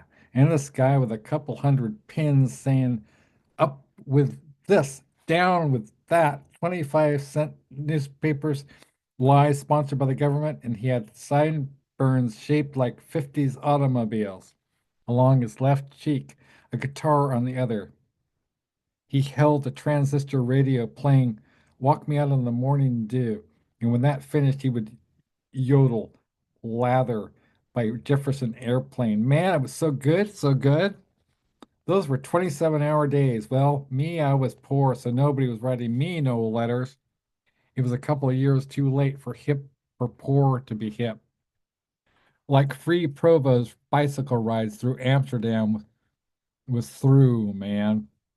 Richard Brautigan was still dancing books, though. Those were some days. Man, I wore black and purple because I knew he dug my vibes. When I heard Brautigan blew himself off, I know where I was in a Hungarian midnight mass, Mad Hatter Island. I'm Jewish, but I was there because I went with my almost lover, Eric's dad's girlfriend. Yeah, Eric was in London buying trousers with mirrors and Camus novels. Eric proofread textbooks for a living. I grew pumpkins in Central Park. Well, anyway, I used to get bills. I called them government vampire grams because they wanted me to pay taxation. And there was a hell of a lot of misrepresentation and money for light. Shit. What happened to the sun?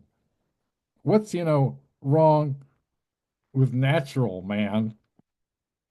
I sent Washington some free granola petitions. I spent 3 months in jail, didn't have the bread to get free myself, but I was sort of free, in my way. As Dylan says, what's your parking meters? In prison, I started smoking cigarettes. They beat my hands and it hurt too much to read books. Damn them. They hadn't invented those thingamajiggies that turn pages by windmill. There are a lot of people who wanted to read in the poke, but there were attacks on our fingers stopping our flow of knowledge. Spirit stompers. They did what they could to reduce the men to hard-ons and the women to Playboy crucifixes. My dump cost a pile of cum now. Then I was happy to have beads going from one room to another. It was cool till I saw Marlo Thomas on Batgirl.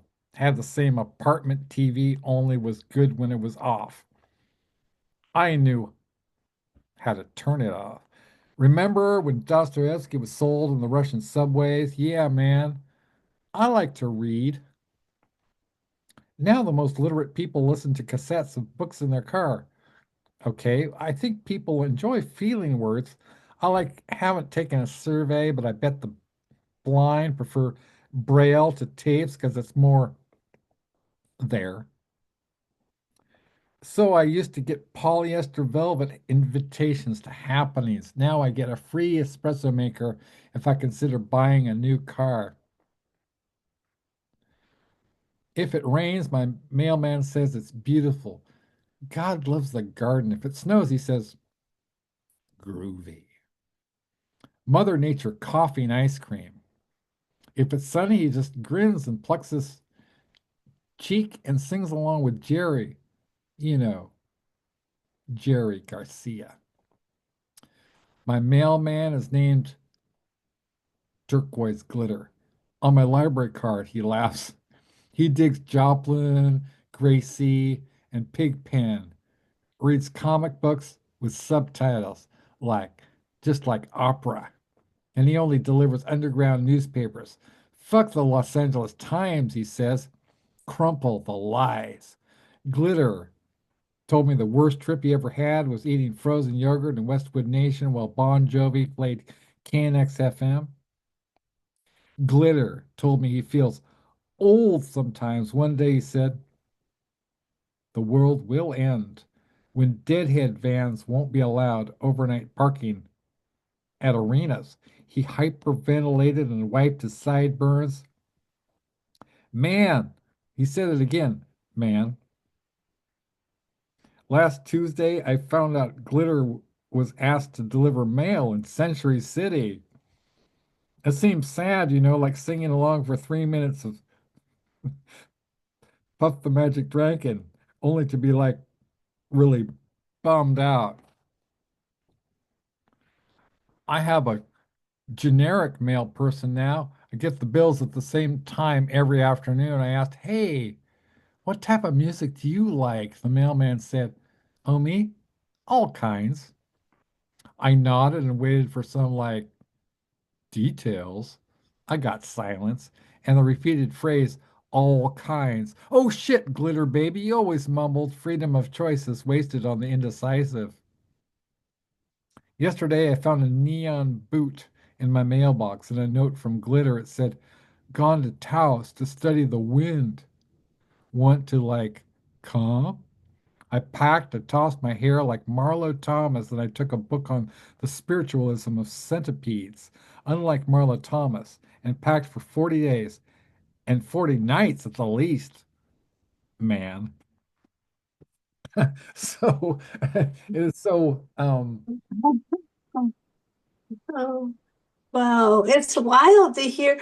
It's so interesting when you hear stuff written at different times and what it's still wild. You know what I mean? Because it's hard sometimes, you don't always hear your stuff, and you don't always hear stuff from different times. So it's kind of interesting yeah. to hear someone else reading something from another era, but very interesting to just and you read so great, you Thank know what you. I mean? So it's neat. It's like very dramatic, and good, with a lot of feeling and emotion. So that's beautiful. It's wild. Yeah, I mean, thank you. yeah. Yeah. Wow. Yeah, cause wow, man.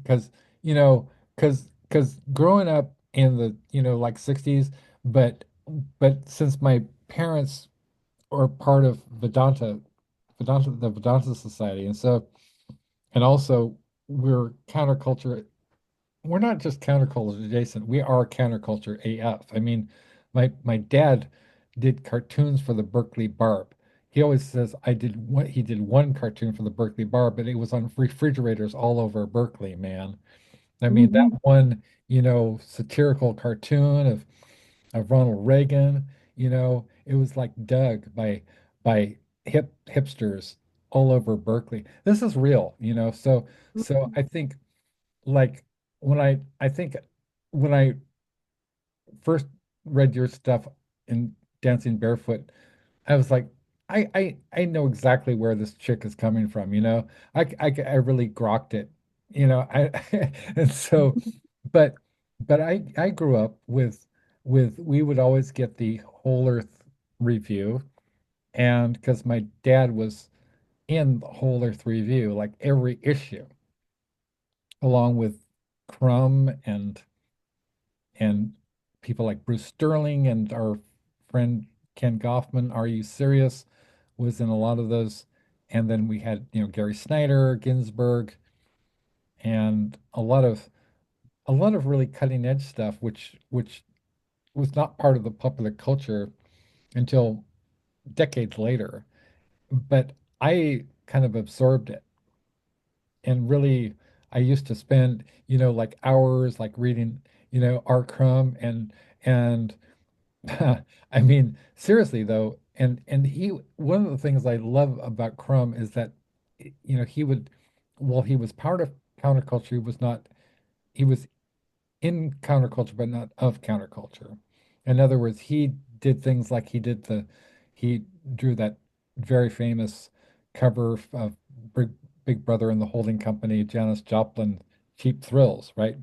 But you know, like he was a friend of Janice, man, and Janice would like encourage him to just let his hair down, and he never felt comfortable with being a hippie because even though he like invented acid comics, Zap comics, he never felt comfortable with. He hates the music to this day.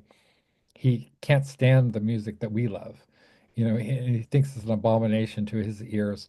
His ears are much more dialed in with the old, folk music and bluegrass and jazz, and he hates rock and roll, right?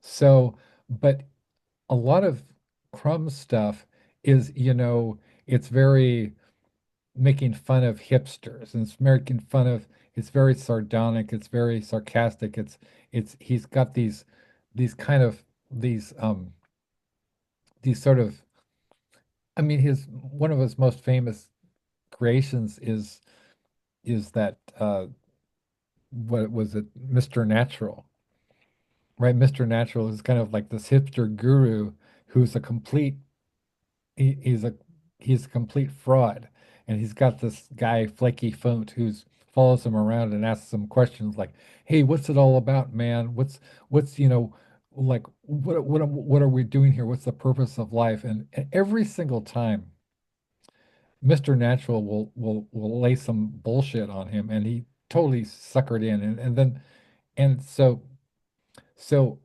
like I my first encounters with Ellen Mabie poems, I was like, oh my gosh, Ellen Mabie is the Arkrum of poetry, right? You're sort of like you're the daughter of Allen Ginsberg, and you're the but more like from a well, whereas he is famously or infamously obsessed with large, Amazon women and his wild sexual erotic escapades with his, his fantasy life. You're more sort of like the incarnation of, I guess, a a our crumb goddess. and and so you're speaking from the goddess perspective. So as somebody who's been, solicited, by a number of of these hipsters who you write about and personify in your different, marvelous poems. So I made it so, every single time his hipsters would be like laying, a line on a woman, you know, and he's mercilessly critical of himself. I mean, it's like one thing to say, oh, he's very sexist, misogynistic, and these violent fantasies, but then as you realize he's absolutely obsessed with women. He's like hugely intimidated by women, and he says so. And I think it's really interesting to having the Ellen maybe the woman perspective. So it's sort of like in there was that famous poem by Andrew Marvell, To His Coy Mistress, right? Where in from the Elizabethan era, where he's sort of like, hey, it's basically like, yeah, you wanna fuck, but he says it in such a elegant way, sort of like, had we but world enough and time, this coyness lady were no crime, right? And he talks about like, the grave's a fine and private place, but none, I think, do there embrace, right? And there was some very famous rejoinders and responses to Andrew Marvell, from the coin mistress, right? So you're kind of like you're not a coin mistress. You're very different. You're very much your own. Um, I I guess it's ironic because there is a whole genre of Ellen Mabie poetry, but you remain an enigma and you call yourself an enigma. Could you talk about persona a little bit? Well, what do you like? What like? How did? I'm sorry, I'm not. No, no worries, no worries. Well, Um, like okay, so you have a persona that you've created, which is distinctive as Emily Dickinson or Mark Twain. But at the same time, as you yourself say, enigmatic, When did you consciously start creating the Ellen Maybe persona, and was it sort of and was it like was aspects suggested by friends? Like did somebody say, "Hey, you should, you know, like did somebody say, "Oh, like you're the daughter of Allen Ginsberg?" How did that come about? Because there's a whole mythology of Ellen Maybe. Yeah, I mean, yeah, sometimes people would see the work and, when I first started writing, I wasn't reading it. I was really shy. And Mhm. so I wasn't really like, I mean, people come across it and recognize they saw it kind of sometimes like it had some feel towards like, the beats and Ferlinghetti, but Yeah, I wasn't, but how it happened is, it just comes when it's ready. So I don't yeah, really know how it totally happened. And, it can, I mean, I'm personally can be very shy, but sometimes I'm very excitable too. But but yeah, when the poems, they have like all these stories that are happening in there and stuff. And, I worked at record stores and bookstores and things. So it has, you know, it springs from there's probably a seed of groundedness, and then it takes in flight of what's going on and how I perceive, like sometimes there, yeah, these dialogues of going on, but how that is unclear. I'm grateful because I'm really glad that it feels that it has this balance between some really heavy stuff, but with a different way, like some serious and some humor. I'm grateful for that because it, that's neat, it's and stuff, and it talks about different things. I love music and all that, film and references to that. So it really does have an essence, things that I care about, I have a lot of passion for, but how it gets like it, comes out in pieces that yeah, I don't know, I mean it because it really just sort of yeah, happens. And, yeah. So yeah, yeah. yeah, But I've been fortunate because from really when I first started to read, before I read, people were gonna read my work because I was shy. And when this first time I ever read was like S.A. Griffin was there, it was so encouraging. And it's really great when people, you know, like just are so super encouraging mhm, about like referencing lines and stuff. yeah, Because I mean, so I've been really fortunate to have a warmth and support of people to encourage it. And, and a lot of people are kindred, I think, in the arts. A lot of people met at places like the Guan and stuff and were like, I mean, because let's see, it started in 1989, so you're figuring that's let's see, 89. That's a long time. And a lot of people were in the similar age, give or take. So all these different people happening to meet there and we're, starting out in their different forms, and a lot of people were appreciators of music. If they did poetry, and if they were musicians, they appreciated poetry. I mean, there's a yeah, lot of commingling. So I think it was also LA is often and California too is sometimes underappreciated. There's so much because the film stuff can get a lot of visibility, but it's always had a very strong literary community and also in general, California in general. But it's sometimes underground to the extent that people, so it is wonderful, and yeah, and it's interesting. This is a totally different era because back in the day, it was so different to get around, and now it's quite amazing. I mean, I'm so appreciative that Zoom is here and still here. I still feel that it's a wonderful thing, you know. I mean, I'm grateful because it's amazing that people can go and hear all the things they can, and it's wonderful. It's not, I mean, there's stuff that we could never really get to easily. I mean, or possibly at all, you know, these far things. And it's nice, it's expanded the whole community of poets and musicians, and it's wonderful. That part's really good, I Yeah. think. Wow. Yeah, Yeah. that was a kind of like a kaleidoscopic answer that is like for both of us,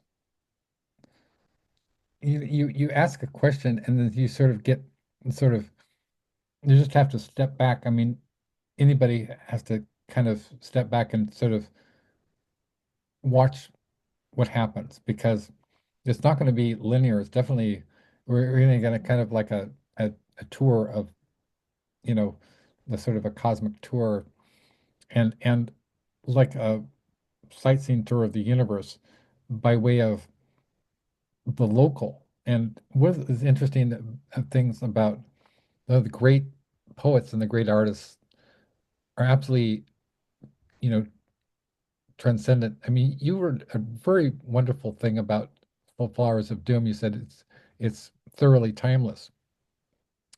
And while you write about things that are very specific, I mean, even dates, but what people who don't necessarily know I mean, know that you were born in 1964, so your famous poem about eating ice cream in Telegraph Avenue in 1964 is a joke. It's a it's a it's a it's a riff on Allen Ginsberg's America poem. And but but like there's truth in your work as much as Sylvia Plath's was true. You're a very funny Sylvia Plath, and I mean, like you're Sylvia Plath, but with with kind of Sylvia Plath meets it's like who's a I don't know comedian that you like. I don't know. You got that Oh, wow. Oh, you know who I really think is a splended comedian? Well, first of all, a lot of somebody really, George Carlin and George Carlin. Stephen Wright, Yeah, you know, like so observational and thought provoking. Like if you hear something by, say, Stephen Wright or yeah. George Carlin, those are great type of. I appreciate that. Yeah, Yeah. yeah, yeah. George Carlin, I mean, George Carlin was kind of like Lenny Bruce and was a pioneer.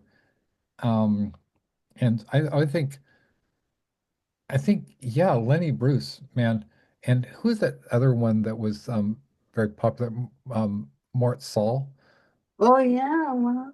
My Mhm. my my dad actually brought us to see Mort Saul in North Beach. So I think it was the Purple Onion or something like it was still around, man.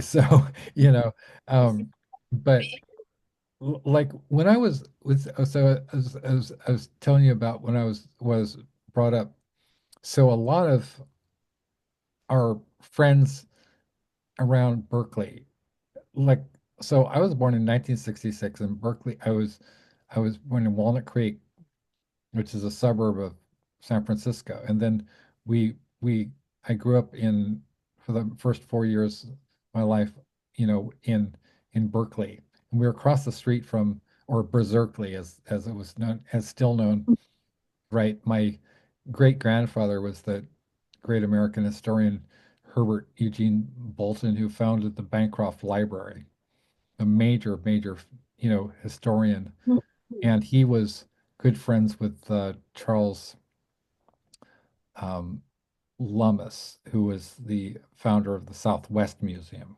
and also a pioneer of preserving indigenous peoples. Yeah, the Native Americans, man. So, so a lot of our friends, and we lived across the street from People's Park. Oh wow. Right. So, wow, so a lot of our, I mean, there was a lot of, I mean, it was like ground zero for, I mean, this is like, I was born a year before the Summer of Love, man, and 2 years before, Woodstock. Wow. So I was like a baby, and I was like, and I think it had to have utterly stamped me from I didn't really have a choice, like Mhm. I think people don't recognize how important, I mean, certainly your innate propensities, whatever you come into the world with, that's one thing, but environment is so important as a factor, Oh, right? And yeah. and so when I was absorbing, when I was just thinking of the music that was around when I was born, when my dad's good friend, Terry Garthwaite was, playing. So we'd always play, he'd always play music by her. He played it was some of my earliest memories of music was he played over and over again All Things Must Pass by George Harrison, and which had the guitarist on it was Eric Clapton. Eric Clapton also uh, played on While My Guitar Gently Weeps. It's not George Harrison, it's Eric Clapton. And they shared a girlfriend. They were both in love with the same woman. Um, so I forget who stole whose girlfriend, but and then was it Patty Boyd? I think was George Harrison steal Patty Boyd or the other way around. At any rate, so so so like I was a little kid, imagine. And and the music that was all around us was, like The Dead, right? No wonder I love your stuff. No wonder I love your stuff. It's crazy how familiar. It's sort of like like your favorite um like it's comfort to me. It's sort of like the stuffed Oh, teddy bear. I mean, my mom got this for me this year because when I was born, and I always love to talk about this fact, the incredible fact of my personal history is that when I was born, man, this guy named um, uh, John Cordy, uh, he and his wife Beulah Chang sent me this stuffed teddy bear. And this is the origin story of the Small Bear Show. And I know you've heard this, but it bears repeating because it's interesting. And you encouraged me to write a memoir, so I'm working on that as well. And good. yeah, thank you for encouraging me to do that. And so my mom worked for San Francisco State University in the film ordering department. And that's how she first encountered the work of John Cordy. And John Cordy made a film for the Friends Service Committee, uh, otherwise known as the Quakers, called The Language of Faces. It was a black and white film, kind of experimental film. It was an award-winning film. And my mom saw this and it was like, wow, this is an impressive piece of work. And it still is. It's available on YouTube. People can watch it. And The Language of Faces by John Cordy, Korty. So he that was in what 19 I forget, it was like the early 70s. Actually no, must have been before that because this was long before. So this is maybe 1964. Okay, so she was working for San Francisco State, and then he a little later on he was I believe Mill Valley. Right. And he was friends with these you know, young filmmakers, very, pioneering genius filmmakers named, George Lucas and Francis Ford Coppola. And they loved John Cordy's his whole vision because he had this idea, why not, you shouldn't have to be bound to the studio. Like a lot of the films that we love from the Hollywood's golden era, they took place, they were all sound stages, right? And like Ben-Hur, they had to import tons of water and the chariot race and all that, and that Charlton Heston parting the Red Sea and the Ten Commandments, that's all it's all on Hollywood studio lots. The innovation that John Cordy made is like, hey, why don't we create a mobile film studio? It's sort of like that. Have you ever seen Apocalypse Now?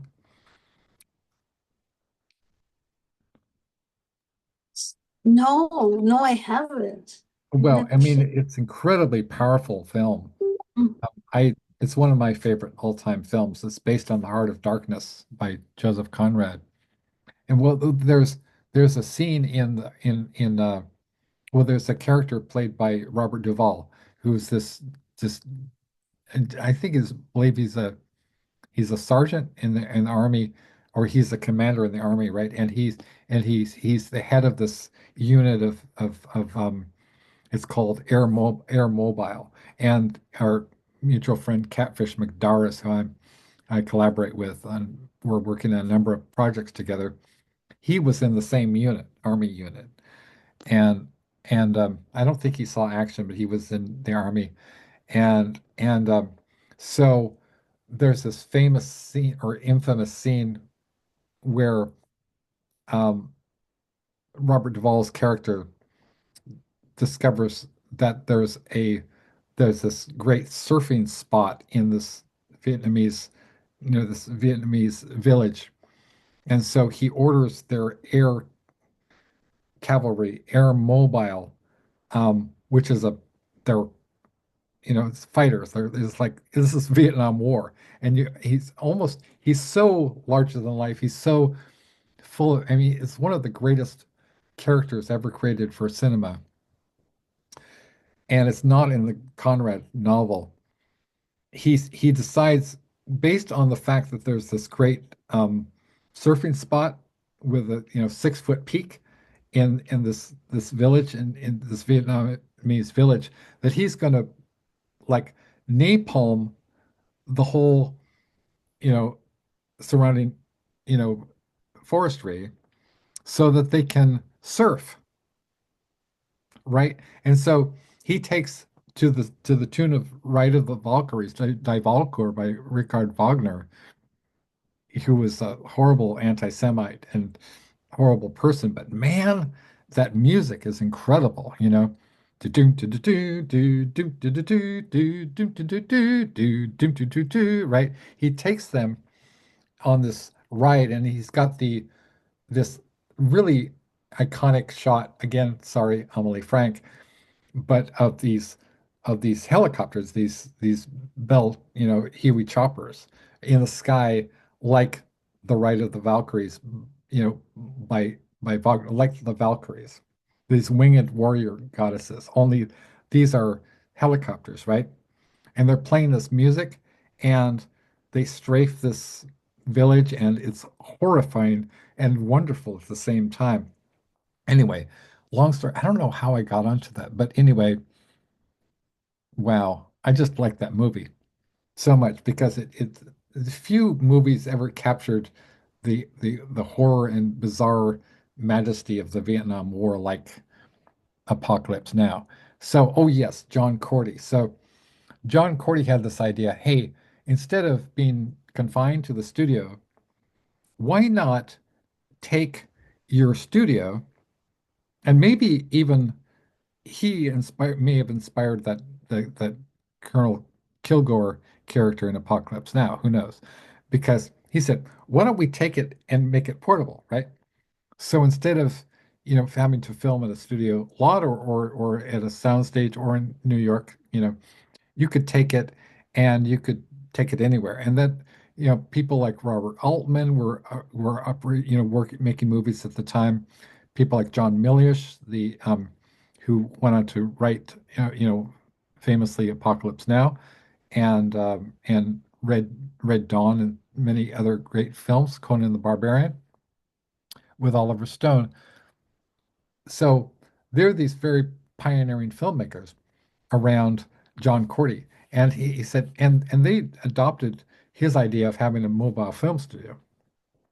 So that led to the creation of ultimately what became American Zoetrope. And another fascinating, many fascinating facts about John Cordy is that he collaborated with my dad's great good friend, uh, the filmmaker Michael Ritchie. Now, Michael Ritchie was this. My dad and he were in Boy Scouts together, and my dad attended Yale, and my and Michael attended Harvard, and he went on to make films like The Candidate with Robert Redford. He made and which also had John Cordy as the DP. So so just putting everything together just kind of is mind blowing, right?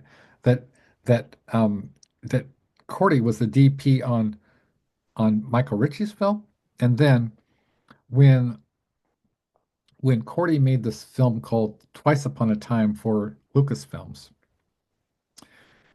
his special effects guy was a 17-year-old David Fincher, who would go on to make movies like Gone Girl, Seven, um, 8 millimeter, um, uh, The Social Network.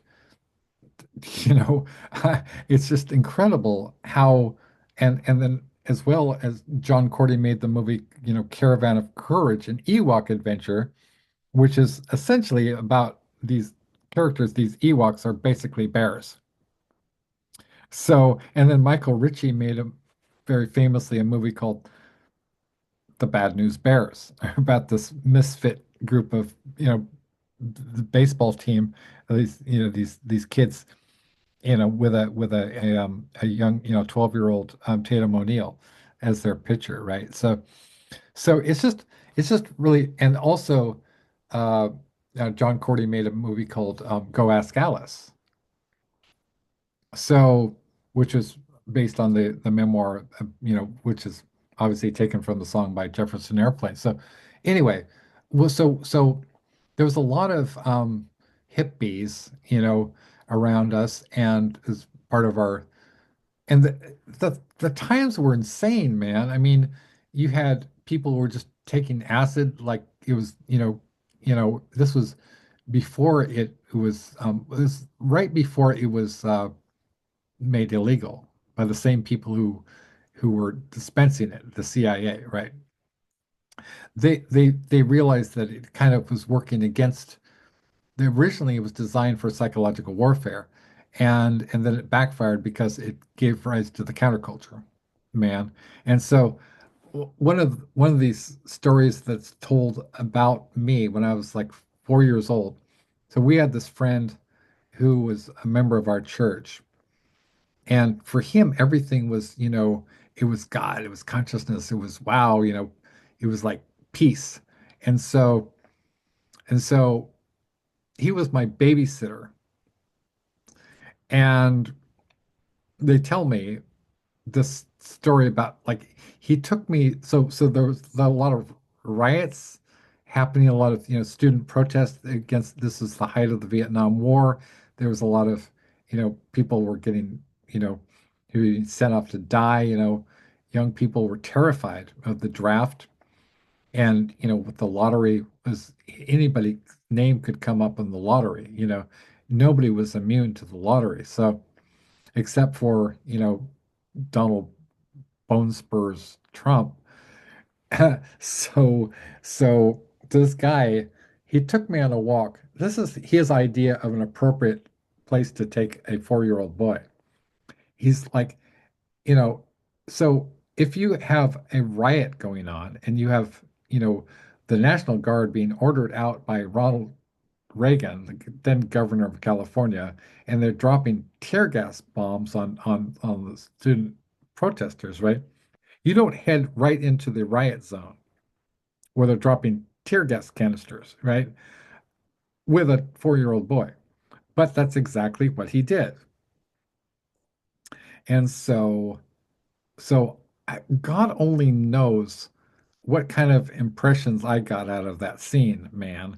Because I was 4 years old, and he's like, yeah, everything's peace, wow, far out, and for me, I was like, I don't know, I must have been, I don't know if I was like just if I was digging it or what kind of thing, but see, that was the kind of the mentality of the time was you know there was this whole idea that children will really teach us, man, that the children will raise us or something, like the whole counterculture, like the experiment was sort of like that was the era where they sort of threw out the rule books and everybody was sort of doing their own thing, which means that if you were a kid, you were kind of on your own.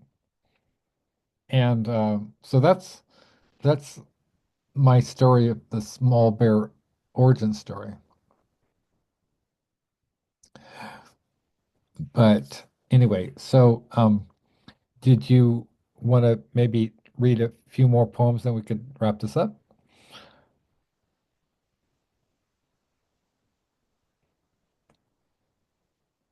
Ellen?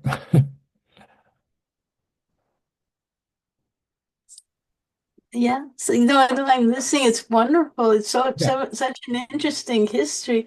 Oh, I'm thank you. glad I'm glad you'll be writing all these things in your autobiography because it's Yeah. a really neat perspective on things. Yeah, for sure it is, Thank you. Yeah, yeah. I mean, I've had such an extraordinary, it's not so much I don't think I'm extraordinary, but I've had these the people in my life are that I've had the honor and privilege to know and be friends with, including your good self, are people like Catherine McGregor, who was played Mrs. Olson in Little House on the Prairie, and then I worked with Betty White, and I worked with Tom Sullivan, and these were just people in my life, so I didn't really have a and I knew Lemmy Kilmister from Motorhead, and I read with Iris Berry at this cafe in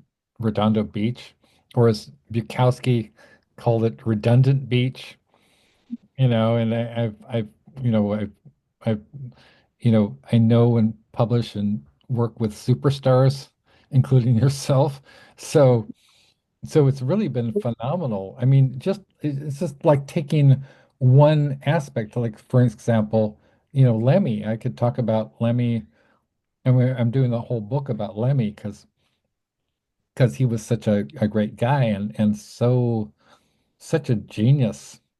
Really, he and Bowie and you know um the Bauhaus people, um the so yeah, just like when the David J from Bauhaus is just one of the people that you work with, is really, I never take any of this for granted. I just daily I'm stunned by this, with the wonderful gifts that the goddess has delivered to me, and said, because I think it's like people may wonder how I do it now, like how I could possibly have such good fortune as to draw such world class, indeed legendary talent.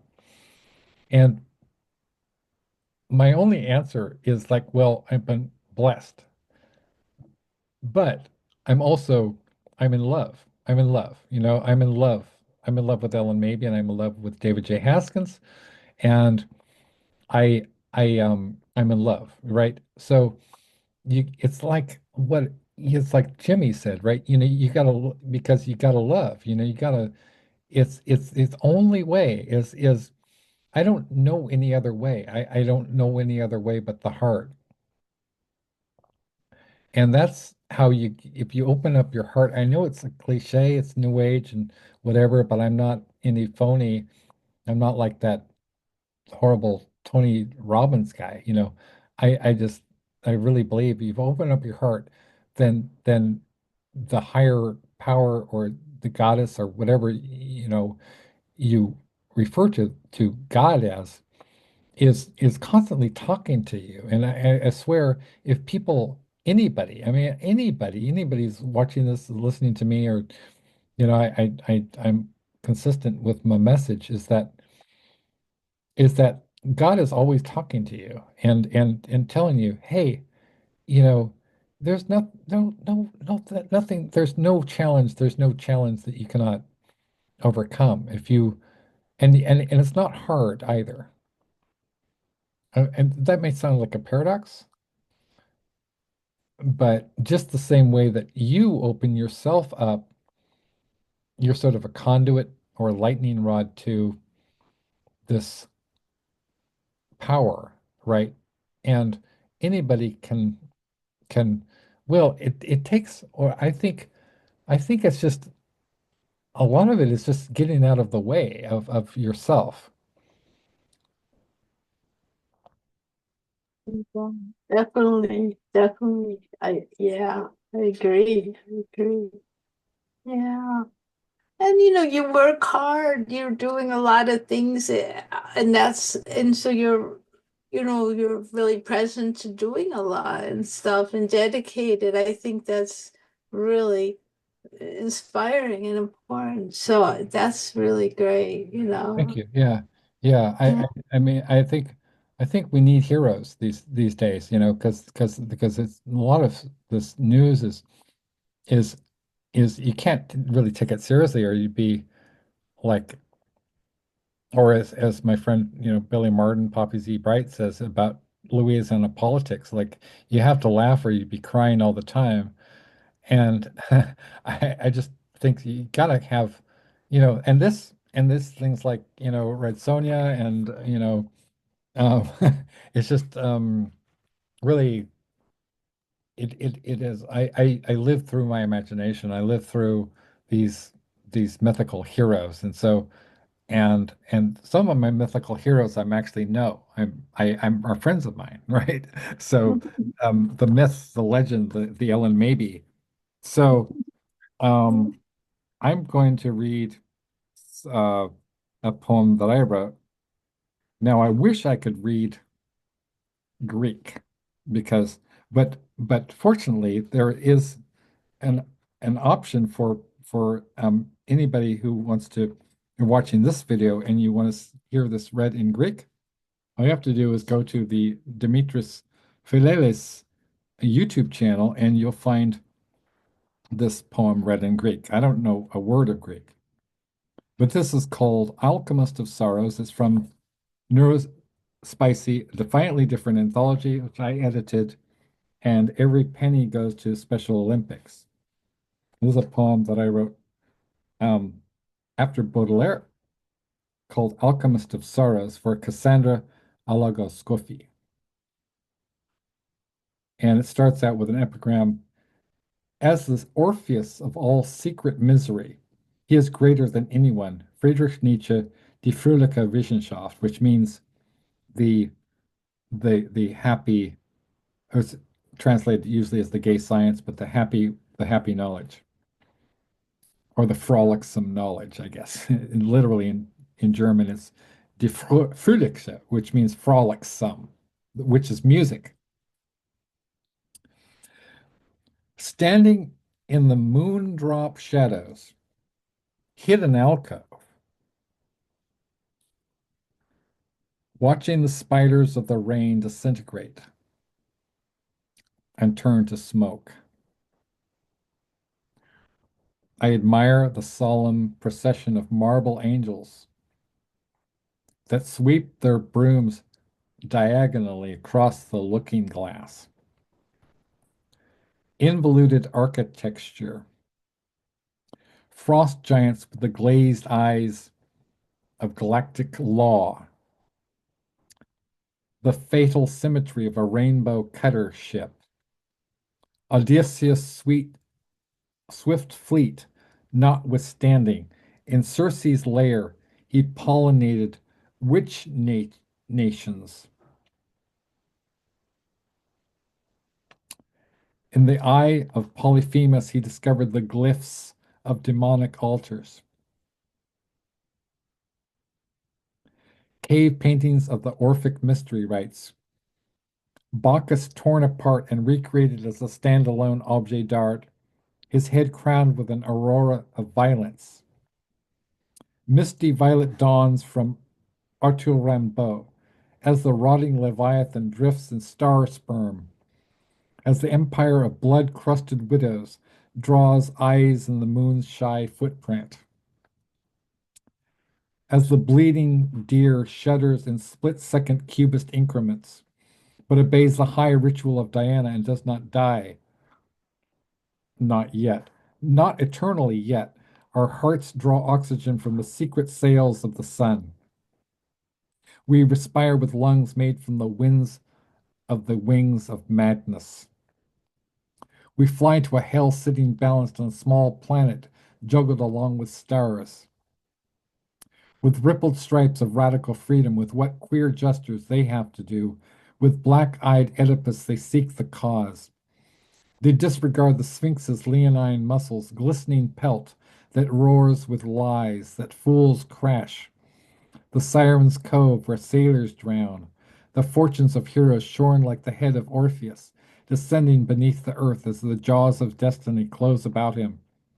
An alchemist of sorrow, he turns the Midas touch against itself, mourning perpetual dawns.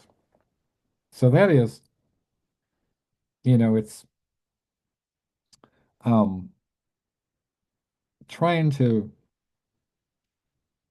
evoke some very primal archetypal themes and themes from Greek literature, as well as the decadent writers of the 19th century, the French decadent writers.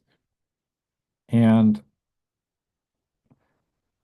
the the Orphic mystery rites were kind of based on the myth.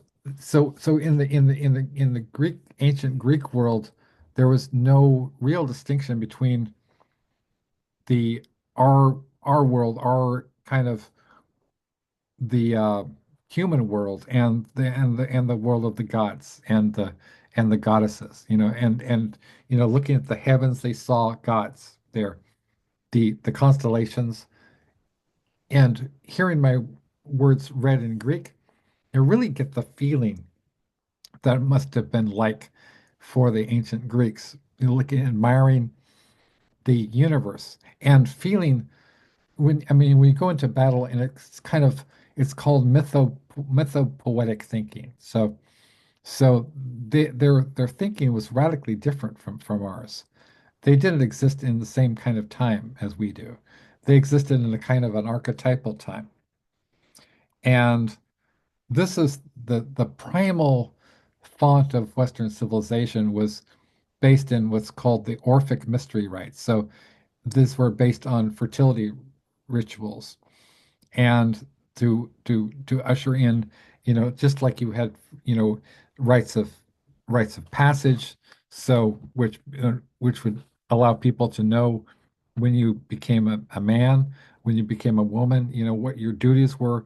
You had Aristotle, right? You had they really had it kind of, although problematic, but they really kind of had, the Greeks were very incredible about sort of hammering out, philosophy and science and politics and war and all sorts of things. We still study them and their legacy. And excuse me, it's really remarkable that we have people like Krista Belisario, and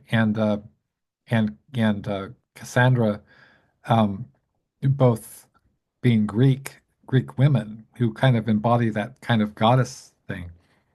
And this is really a fun book. So would you like to read something in any of your work or somebody else's work? Um,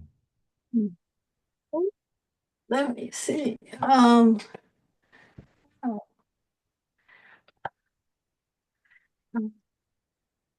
wow. What? Oh,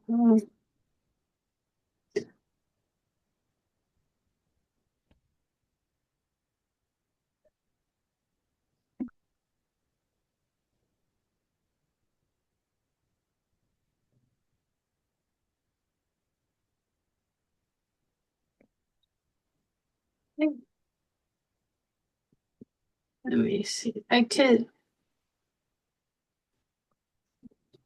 could read I will read one of yours and stuff that Okay. you did. Wait, yeah, hang on Oh, exciting. then. I I'll love read. that. Thank you. This is the free fall for democracy. Oh, wow. It's Yeah, I love that. let me Oh my God. I'm so excited. Where is that? Where is that from? it's I think it's forthcoming in the Ellyn anthology Oh, the or Ellen Maybe anthology. Yeah, yeah, yeah. Okay. Okay, I great. mean, Yeah. yeah. So oh yeah, that's my hope. But yeah, this is like, yeah, this is beautiful. I'm gonna do my lights. Oh my Good. gosh. So exciting. Yeah, this is so great. This is great. Um, Free Fall for Democracy by Alex S. Johnson, inspired by the work of Ellen Mabey. I heard someone on an airplane declare a general sale on all things democratic, on the Greek root word demos, meaning the people, caught in the gears of the garage door, closing us all in like a lunatic asylum for spice oranges. On the popular but ultimately fallible notion that given sufficient will, the body politic will reverse its trajectory towards sponge and become Arnold Schwarzenegger. On the dangerous but but ultimately liberatory idea that kindness and hope in any combination whatsoever will yield a bumper crop of weaponized roses. On the unlikely but fabulous concept that life in our increasingly chaotic and unstable United States of amnesia will ultimately do a focus pull and resolve into an American in Paris starring Gene Kelly's Girl Friday taking over the leading role. On the statement by Percy Shelley, husband of the jaw-droppingly genre-founding Mary, daughter of Wollstonecraft, the poets are the unacknowledged legislators of the universe of Stephen Sondheim musicals practically folded into Leonard Cohen's kit bag on the radical essence of being human, animal, but also vegetable, mineral, and ultimately such tender companions as plastic bottles, anointed president of the tearfully joyous. On the beauty of rainbows, sunsets, empty movie sets, growing a garden of confetti, planter boxes around the ears of haters and narcissists. On the growing, on the growing up on a steady diet of Broadway show tunes, Grokfest that is face-to-face conversations and reading the cosmos like an unfurled banner of felt asteroid belts, squishy soft stars, and green teeming selections of fabric of our lives. I tried to tell him that I already intuited all of this and that we should form a band of neo-hippies doing a conga line stretching like a snap rubber band back in time to Telegraph Avenue, 1964 when the last good, best hope for American life was a real possibility and not a tossed seizure salad. But he had disappeared into a cloud of eyes regarding me, excuse me, with cold, transactional wonderment that I was enough of a dumbass to believe in things like equality, diversity, and the whole nine yard built from the blue, red, and white on white, whole cloth lies told me as a child by bad actors in the peace, love, and harmony traveling trope troupe. And when I returned to Earth, I found a dejected crumble cake of weird memories stretched like a Cheshire cat's grin of dark matter. Love and hugs, Alex. Oh, That's beautiful. thank you. Yeah. That's y- great. Yeah. Wow. Wow. Wow. Wow. Wow. Oh my gosh. Yeah, Oh wow. that's Um, right. That's great. Thank you. Um, so I just realized that I misattributed, well, somehow I must have misattributed, um, Mish Murphy's message from Evil Me to Jade Thomas. So I really am glad that I ordered this copy. So, um, this is, I'm actually gonna have to correct this. And okay, yeah, the monster was that's Mish Murphy again. So Sex and Mhm. Ketchup. Jade Thomas is a very precocious, 15-year-old, but she definitely did not write these poems. So fortunately I'm here. I'm able to, the great thing about CreateSpace is you can just upload a new file and that's it. It automatically updates for Kindle. You don't have to buy a new version. You can just it automatically updates. Um Mhm. let's see who I want to read. Um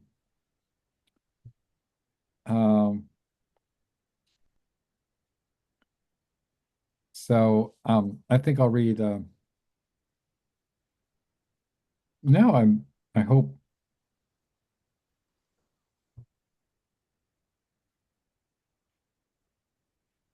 yeah, and I'm pretty sure that Jade Thomas is a very um incredible young woman. Um, so let's see, I'm trying to decide who I want to read. Uh, and okay, so I'm going to read a little bit of My Queer Reflections on the Fine Art of Diagnosis Collecting, aka ADHD in This Economy by Lasara Firefox Ellen, and just a little bit. Okay. On ADHD, gender expansiveness and the queer art of diagnosis collecting, because sometimes the right name isn't just a label, it's a map. By Lasara Firefox Allen.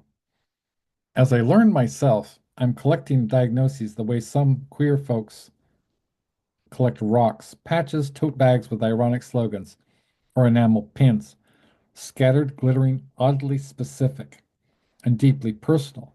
Some of my diagnoses, like enamel pins, are inherited. Some are gifted by life and circumstances. Some have been painstakingly hunted down after years of feeling like I was wandering around my own brain without an accurate map. This week brings the addition of ADHD to my already quite dense forest of neurocomplexity. I should have seen it coming sooner. The clues were everywhere. 3 browser windows with 50 plus open tabs each at all times minimum. A lifetime commitment to and passion for starting projects that I absolutely will not finish. My perpetual pursuit of falling, running, flying down rabbit holes that always lead to abundantly interesting and ever off-topic places. The feral, dopamine-seeking behavior of someone who wants to alphabetize their library instead of doing their taxes. Or, I mean, case in point, wrote this article, LOL. It's fine, it's all fine. Is it fine? It's not that I want more diagnoses, it's that every new one feels like a puzzle piece I didn't know I was missing. For those of us raised queer, weird, and neurospicy in a world that didn't have the language for it or us, diagnosis collecting is part of the story. It's not about labels for the sake of it. It's about finding the right map, the one with the handy little "you are here" icon,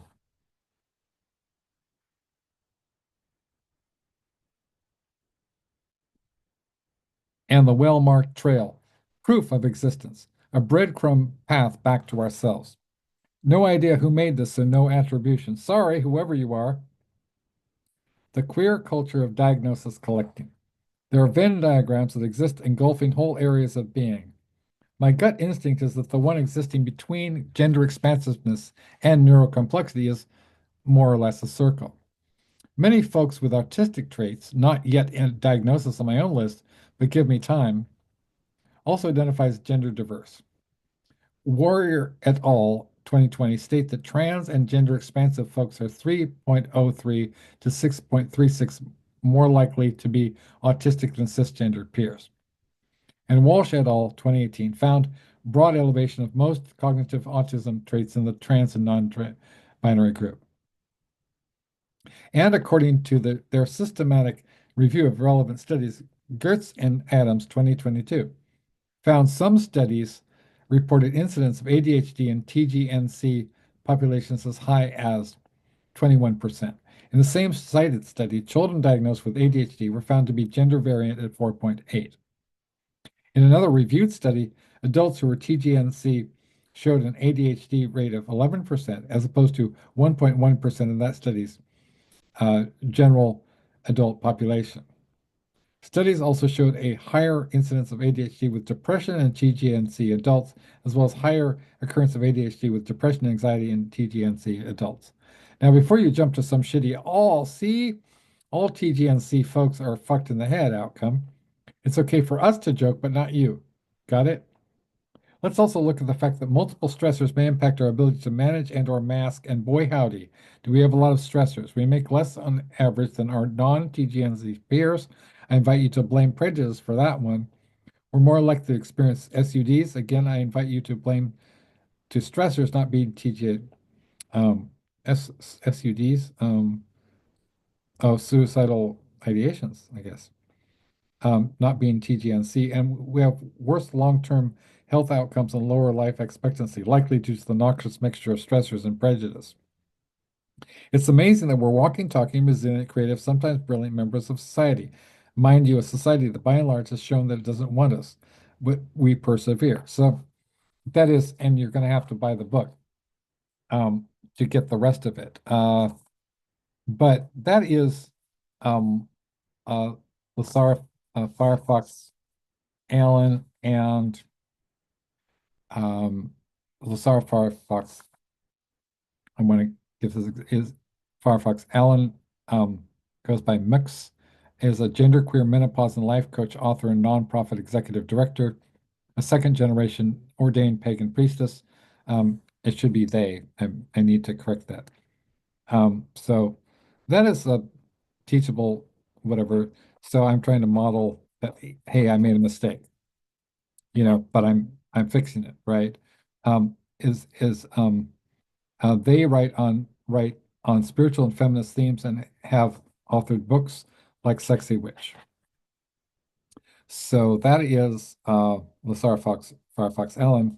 What I really like about this book, if I say so myself, is that it's got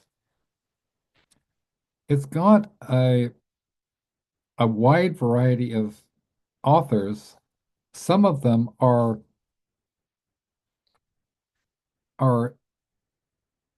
neurodivergent, and some have neurodivergent relations or loved ones, and they. Oh, I know that Rabbit Hole was probably written by Mish, not Ron Whitehead. It's definitely not Ron Whitehead. So um, that they're all very, very different. There's diversity within the diversity. So there's no monolithic neurodiversity profile. We're all kind of products of different environments that have shaped us, but not exhausted our possibilities.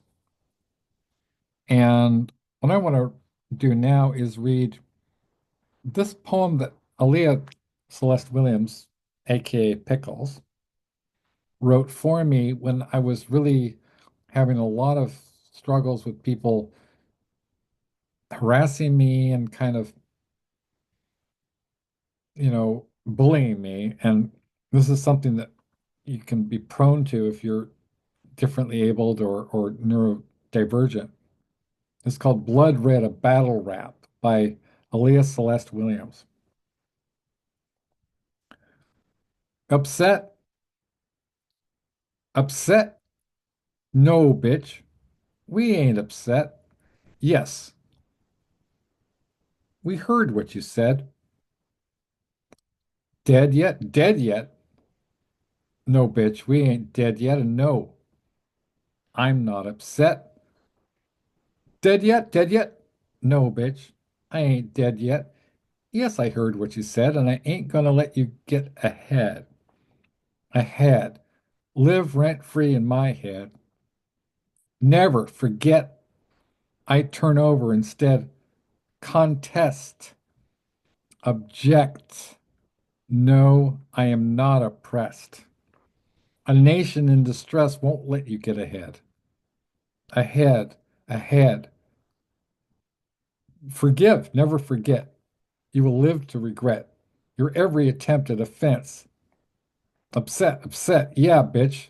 That's what I said. Go ahead. Go ahead. You want to taste a shot of lead? No, bitch, we ain't dead yet. Blood red, blood red. Everybody's red-blooded. I could not care less. Live rent-free in your head. Obsessed at best, just a tiny little pest. Wallow in a mire under my step? No, bitch. We ain't dead yet. Didn't expect me to resurrect. Everybody's red-blooded. The best, the best, living rent-free in your head. No, I am not oppressed because I'm from the West. Go ahead, ahead. Try to blow me down, gonna ricochet. No, bitch, we ain't dead yet. Not when I'm from the West. The best, the best. Never forget, every single one of us is red-blooded. The West, the West. That's why we are the best, the best, the best, the best, the best, the best, the best, the best, the best, the best, the best. So that is the lovely Pickles. And it's um it's a wrap. So ideally it would be performed by with music. And invite anybody who's watching this again, if anybody does music, feel free because you can't experience the full effect without it. But at the same time, internally, I think the rhythm is very powerful. And she was inspired to write this by a combination of inspirations. One, Jim Morrison, The Doors. So that's the references to the West and the wallow in the mire, right? There is a Richard Pryor routine where, which has the line, bitch, I ain't dead yet. And this was interestingly enough, this is before I met David J. Haskins. But I became obsessed with the song Bela Lugosi's Dead, and I played it over and over again. I even wrote a poem that Don Kingfisher Campbell published in the um, Kingfisher Poetry Forum called White on White Translucent Black Capes. For some reason, it was sort of like I had this kind of premonition that something was going to happen with David J. Haskins. I didn't know, I had no idea. I mean, it was almost like the way it came about was extraordinary. Like I was just, I had this intuition that somehow something urged me to type in the words, Bauhaus and William S. Burroughs, and immediately, boom, right? I got this interview with David J. saying that he was a Burroughs obsessive. I was like, wow, man. So I contacted him, I wrote to him, and he sent me this original poem. So, which is published in the junk, I mean the Just One Fix literary salute to William S. Burroughs. But that was one of the so that was kind of one of the part of the DNA of this poem was, you know, um, if you think of this like Bela Lugosi's dead, was undead, undead, and no bitch, we ain't dead yet, right? So it was a kind of a combination of of elements that she put together. So that's Blood Red Battle Rap, and this is one of the first pieces that was ever written for this book. And initially, um, this was going to be called We Are Gregor, a Disability Rights Anthology. And I just got fed up with the notion of disability altogether. So I thought, well, the word is disabling. It's using the word that they like, that perpetuates the idea that something's wrong with us. And pleading for rights, we shouldn't have to plead for rights. We are kings and queens. You don't ask for, you demand rights, right? You say, I have rights because I'm part of God. And so that's why I decided to come up with, I rebranded the We Are Gregor to Neurospicy because I thought, oh, Neurospicy is very exciting and positive. And I had Adrian Baldwin design this wonderful cover with the Neurospicy satellite on it. So I'm going to read, now I'm going to read a poem by Jan Steckel, Dr. Jan Steckel, called The Horizontal Poet.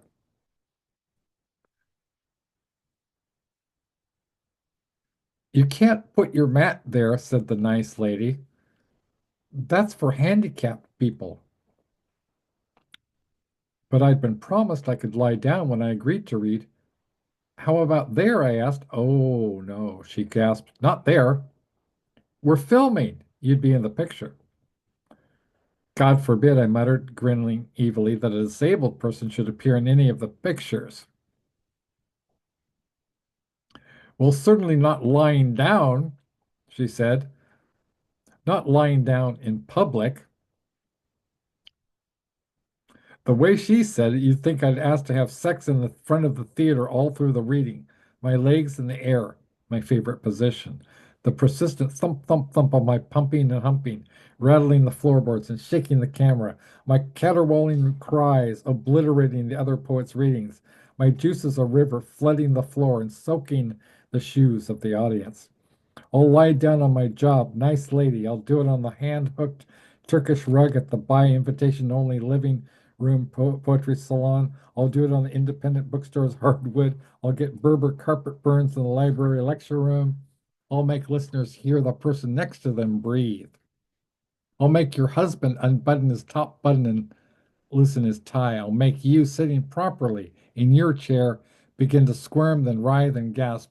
I'll wave my round heels right in front of the camera, and I'll always be in the picture. So that is, and she's, you know, Jan is is won the Lambda Poetry Award and uh, for LGBTQ um, it's not a poetry award, it's a literary award, Lambda Literary Award. And she's that is a lot of Ellen maybe-esque qualities. And so Jan Stickles, a retired pediatrician turned poet, writer, and disability and bisexual rights activist, trained at Harvard and Yale. Her work encompasses poetry, fiction, and creative nonfiction, often addressing personal and social issues. Um, so did you have anything you wanted to read, like yours or anybody else's? Oh, I'm trying to think. I can look and probably we probably should get. I might have to go soon to get something to eat, Yeah, of I course. but let me see. Oh wow. Yeah, I mean we can we can finish with this, and you can eat food and I can eat food too. Yeah. I think. Oh, let me think. Oh, let's see. Let me think. Of course, it's hard to think, but um,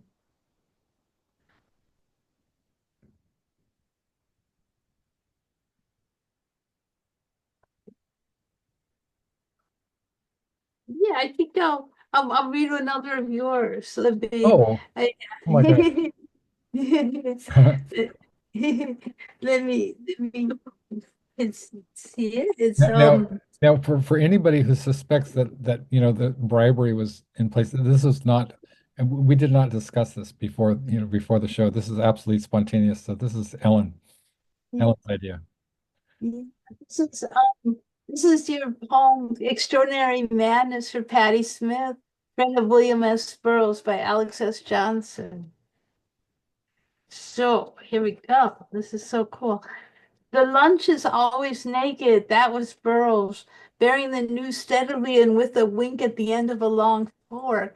There's a newspaper spoon somewhere in there too, folded like Guernica's horses, snorting acrid verses, Rimbaud spots somewhere nearby. Having achieved fabulous opera, his rude shithouse scrawls sanctified, solidified, rolling forth through Kansas wheat fields, rolling like a family of tumbleweeds roll, rolling other leaden coffins of American sky, where freedom's torch sizzles and dies like a wet cigarette with a shrug and a sigh. Where are you now, my friends? The spirit of revolution, involuted with the death spiraling suite of catastrophes.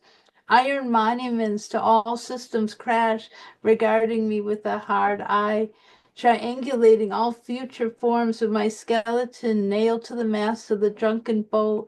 Oh, Rambo, oh, Patti Smith, Burroughs and his four teens stabbing at the gray matter, digging inside the TV mind, digging out bits of chewy pink neon. That's strong. And your poems read very easy to me. I mean, you know what I mean? I mean, your poems read like I find it well to read your poem. I mean, do you know what I mean? I enjoy reading them. Let's see. Yeah.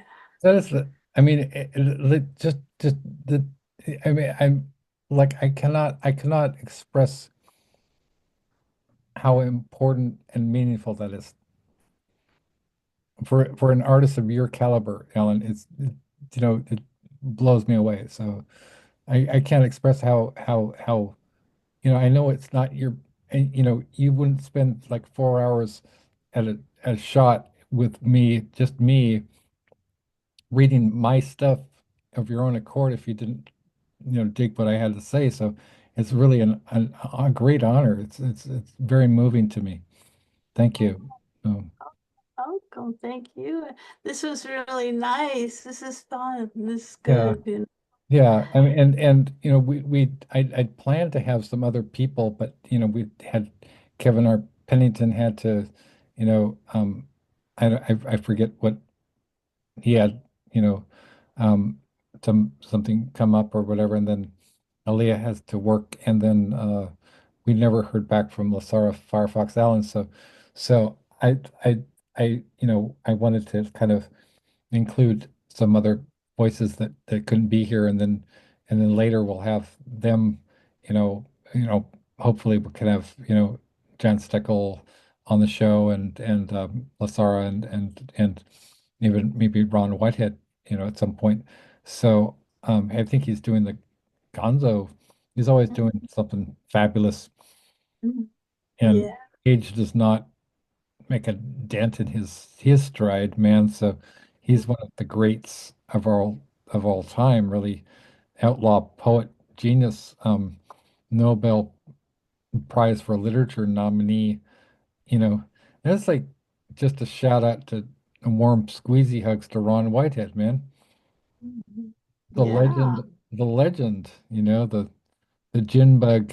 You know, he's married to gin bug, and he's still going at it. What? How old is he now? He's like, guys, Wow.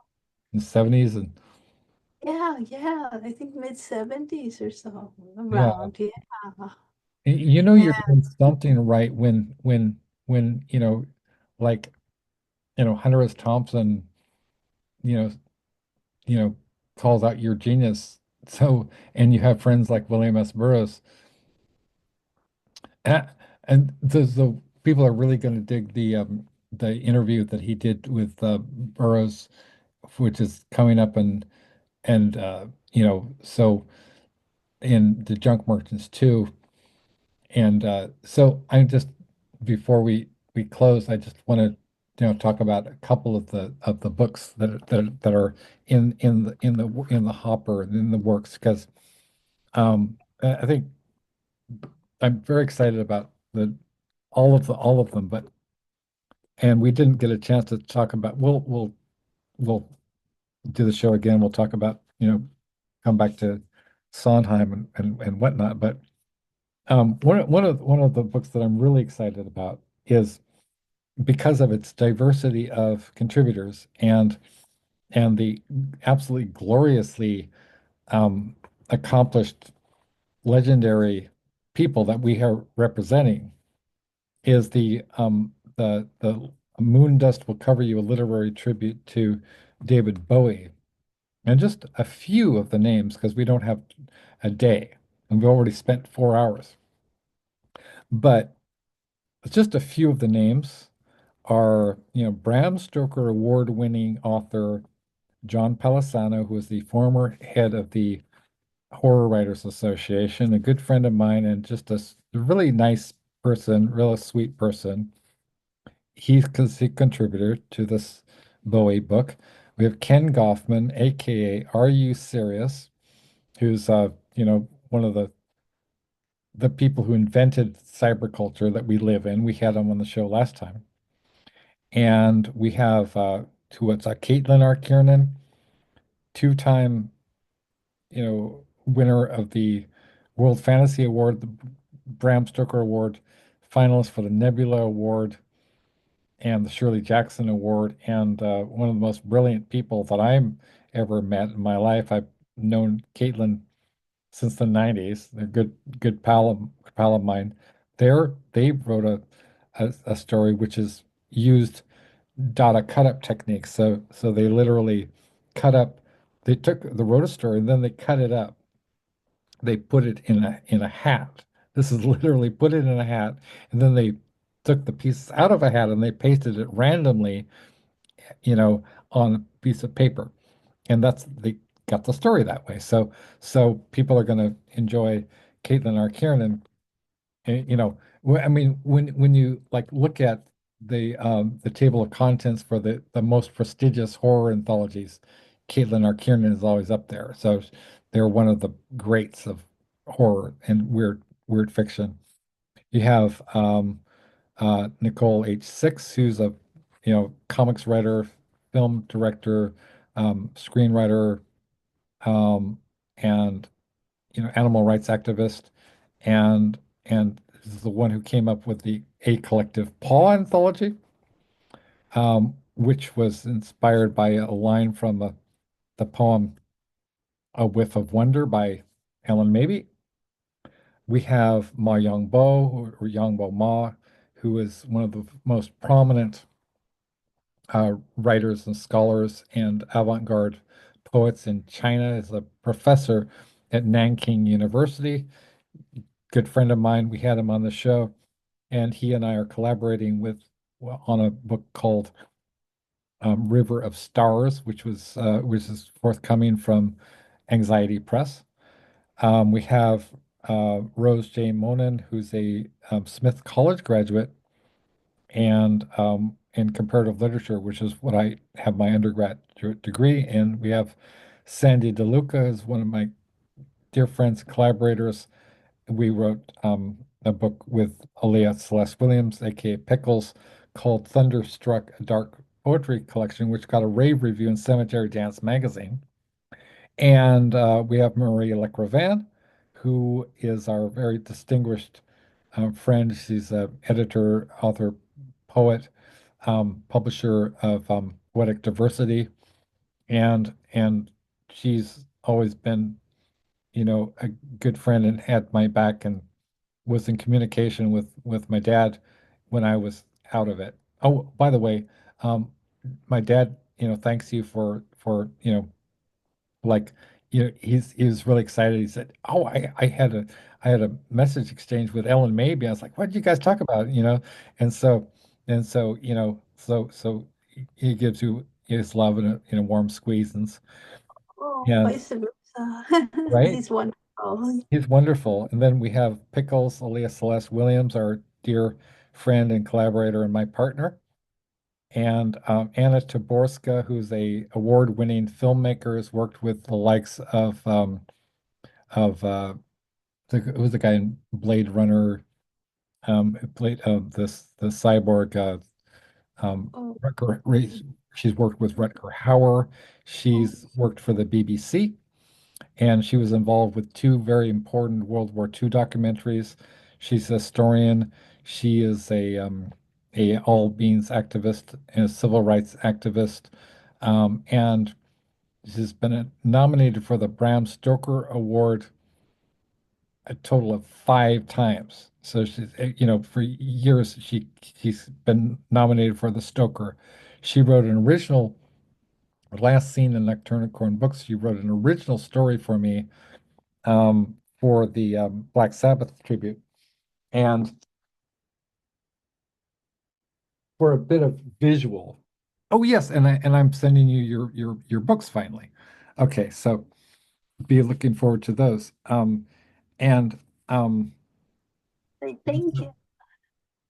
I'll just close out with this, and one I'll talk about one other contributor. So Anna Taborska, this is, her name is included in, she's one of 10 names on this year's best horror anthology by Ellen Datlow, and so you can see who else is Oh, in the table of contents, right? oh, yeah, very Right, cool. Yeah. right. Peter Straub and Stephen King. Um, So I've never published alongside Peter Straub, who's alas no longer with us. He was a collaborator with Stephen King on two novels, The Black House and The Talisman, and one of the greatest, you know, of the genre, and a huge endorser of Poppy Z. Bright, Billy Martin, as well as Caitlin R. Kiernan. So who are also, collaborators and friends with ours. It was really amazing. These people are legends.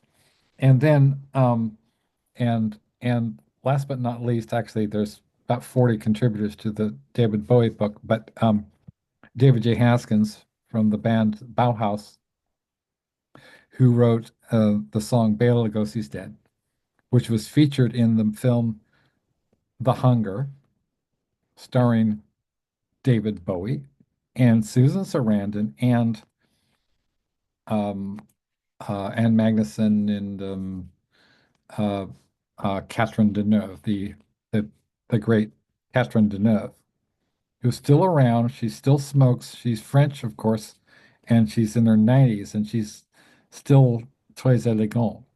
So, on that note, and that's coming out on July 15th on Amazon. So look for that one. Um, And so that's it for another episode of the Small Bear Show. Alas, we didn't have um, the beautiful and brilliant Elias Celeste Williams, aka Pickles, who created the Small Bear and Pickles show. So lots of love to you, my dear, and a Too. a warm squeezy hugs, and we'll see you soon. Absolutely, yeah. Take good care and, You too, my have friend. a great evening. Thank you. This is wonderful. Thank you, Ellen. Thank Okay. you. Good night.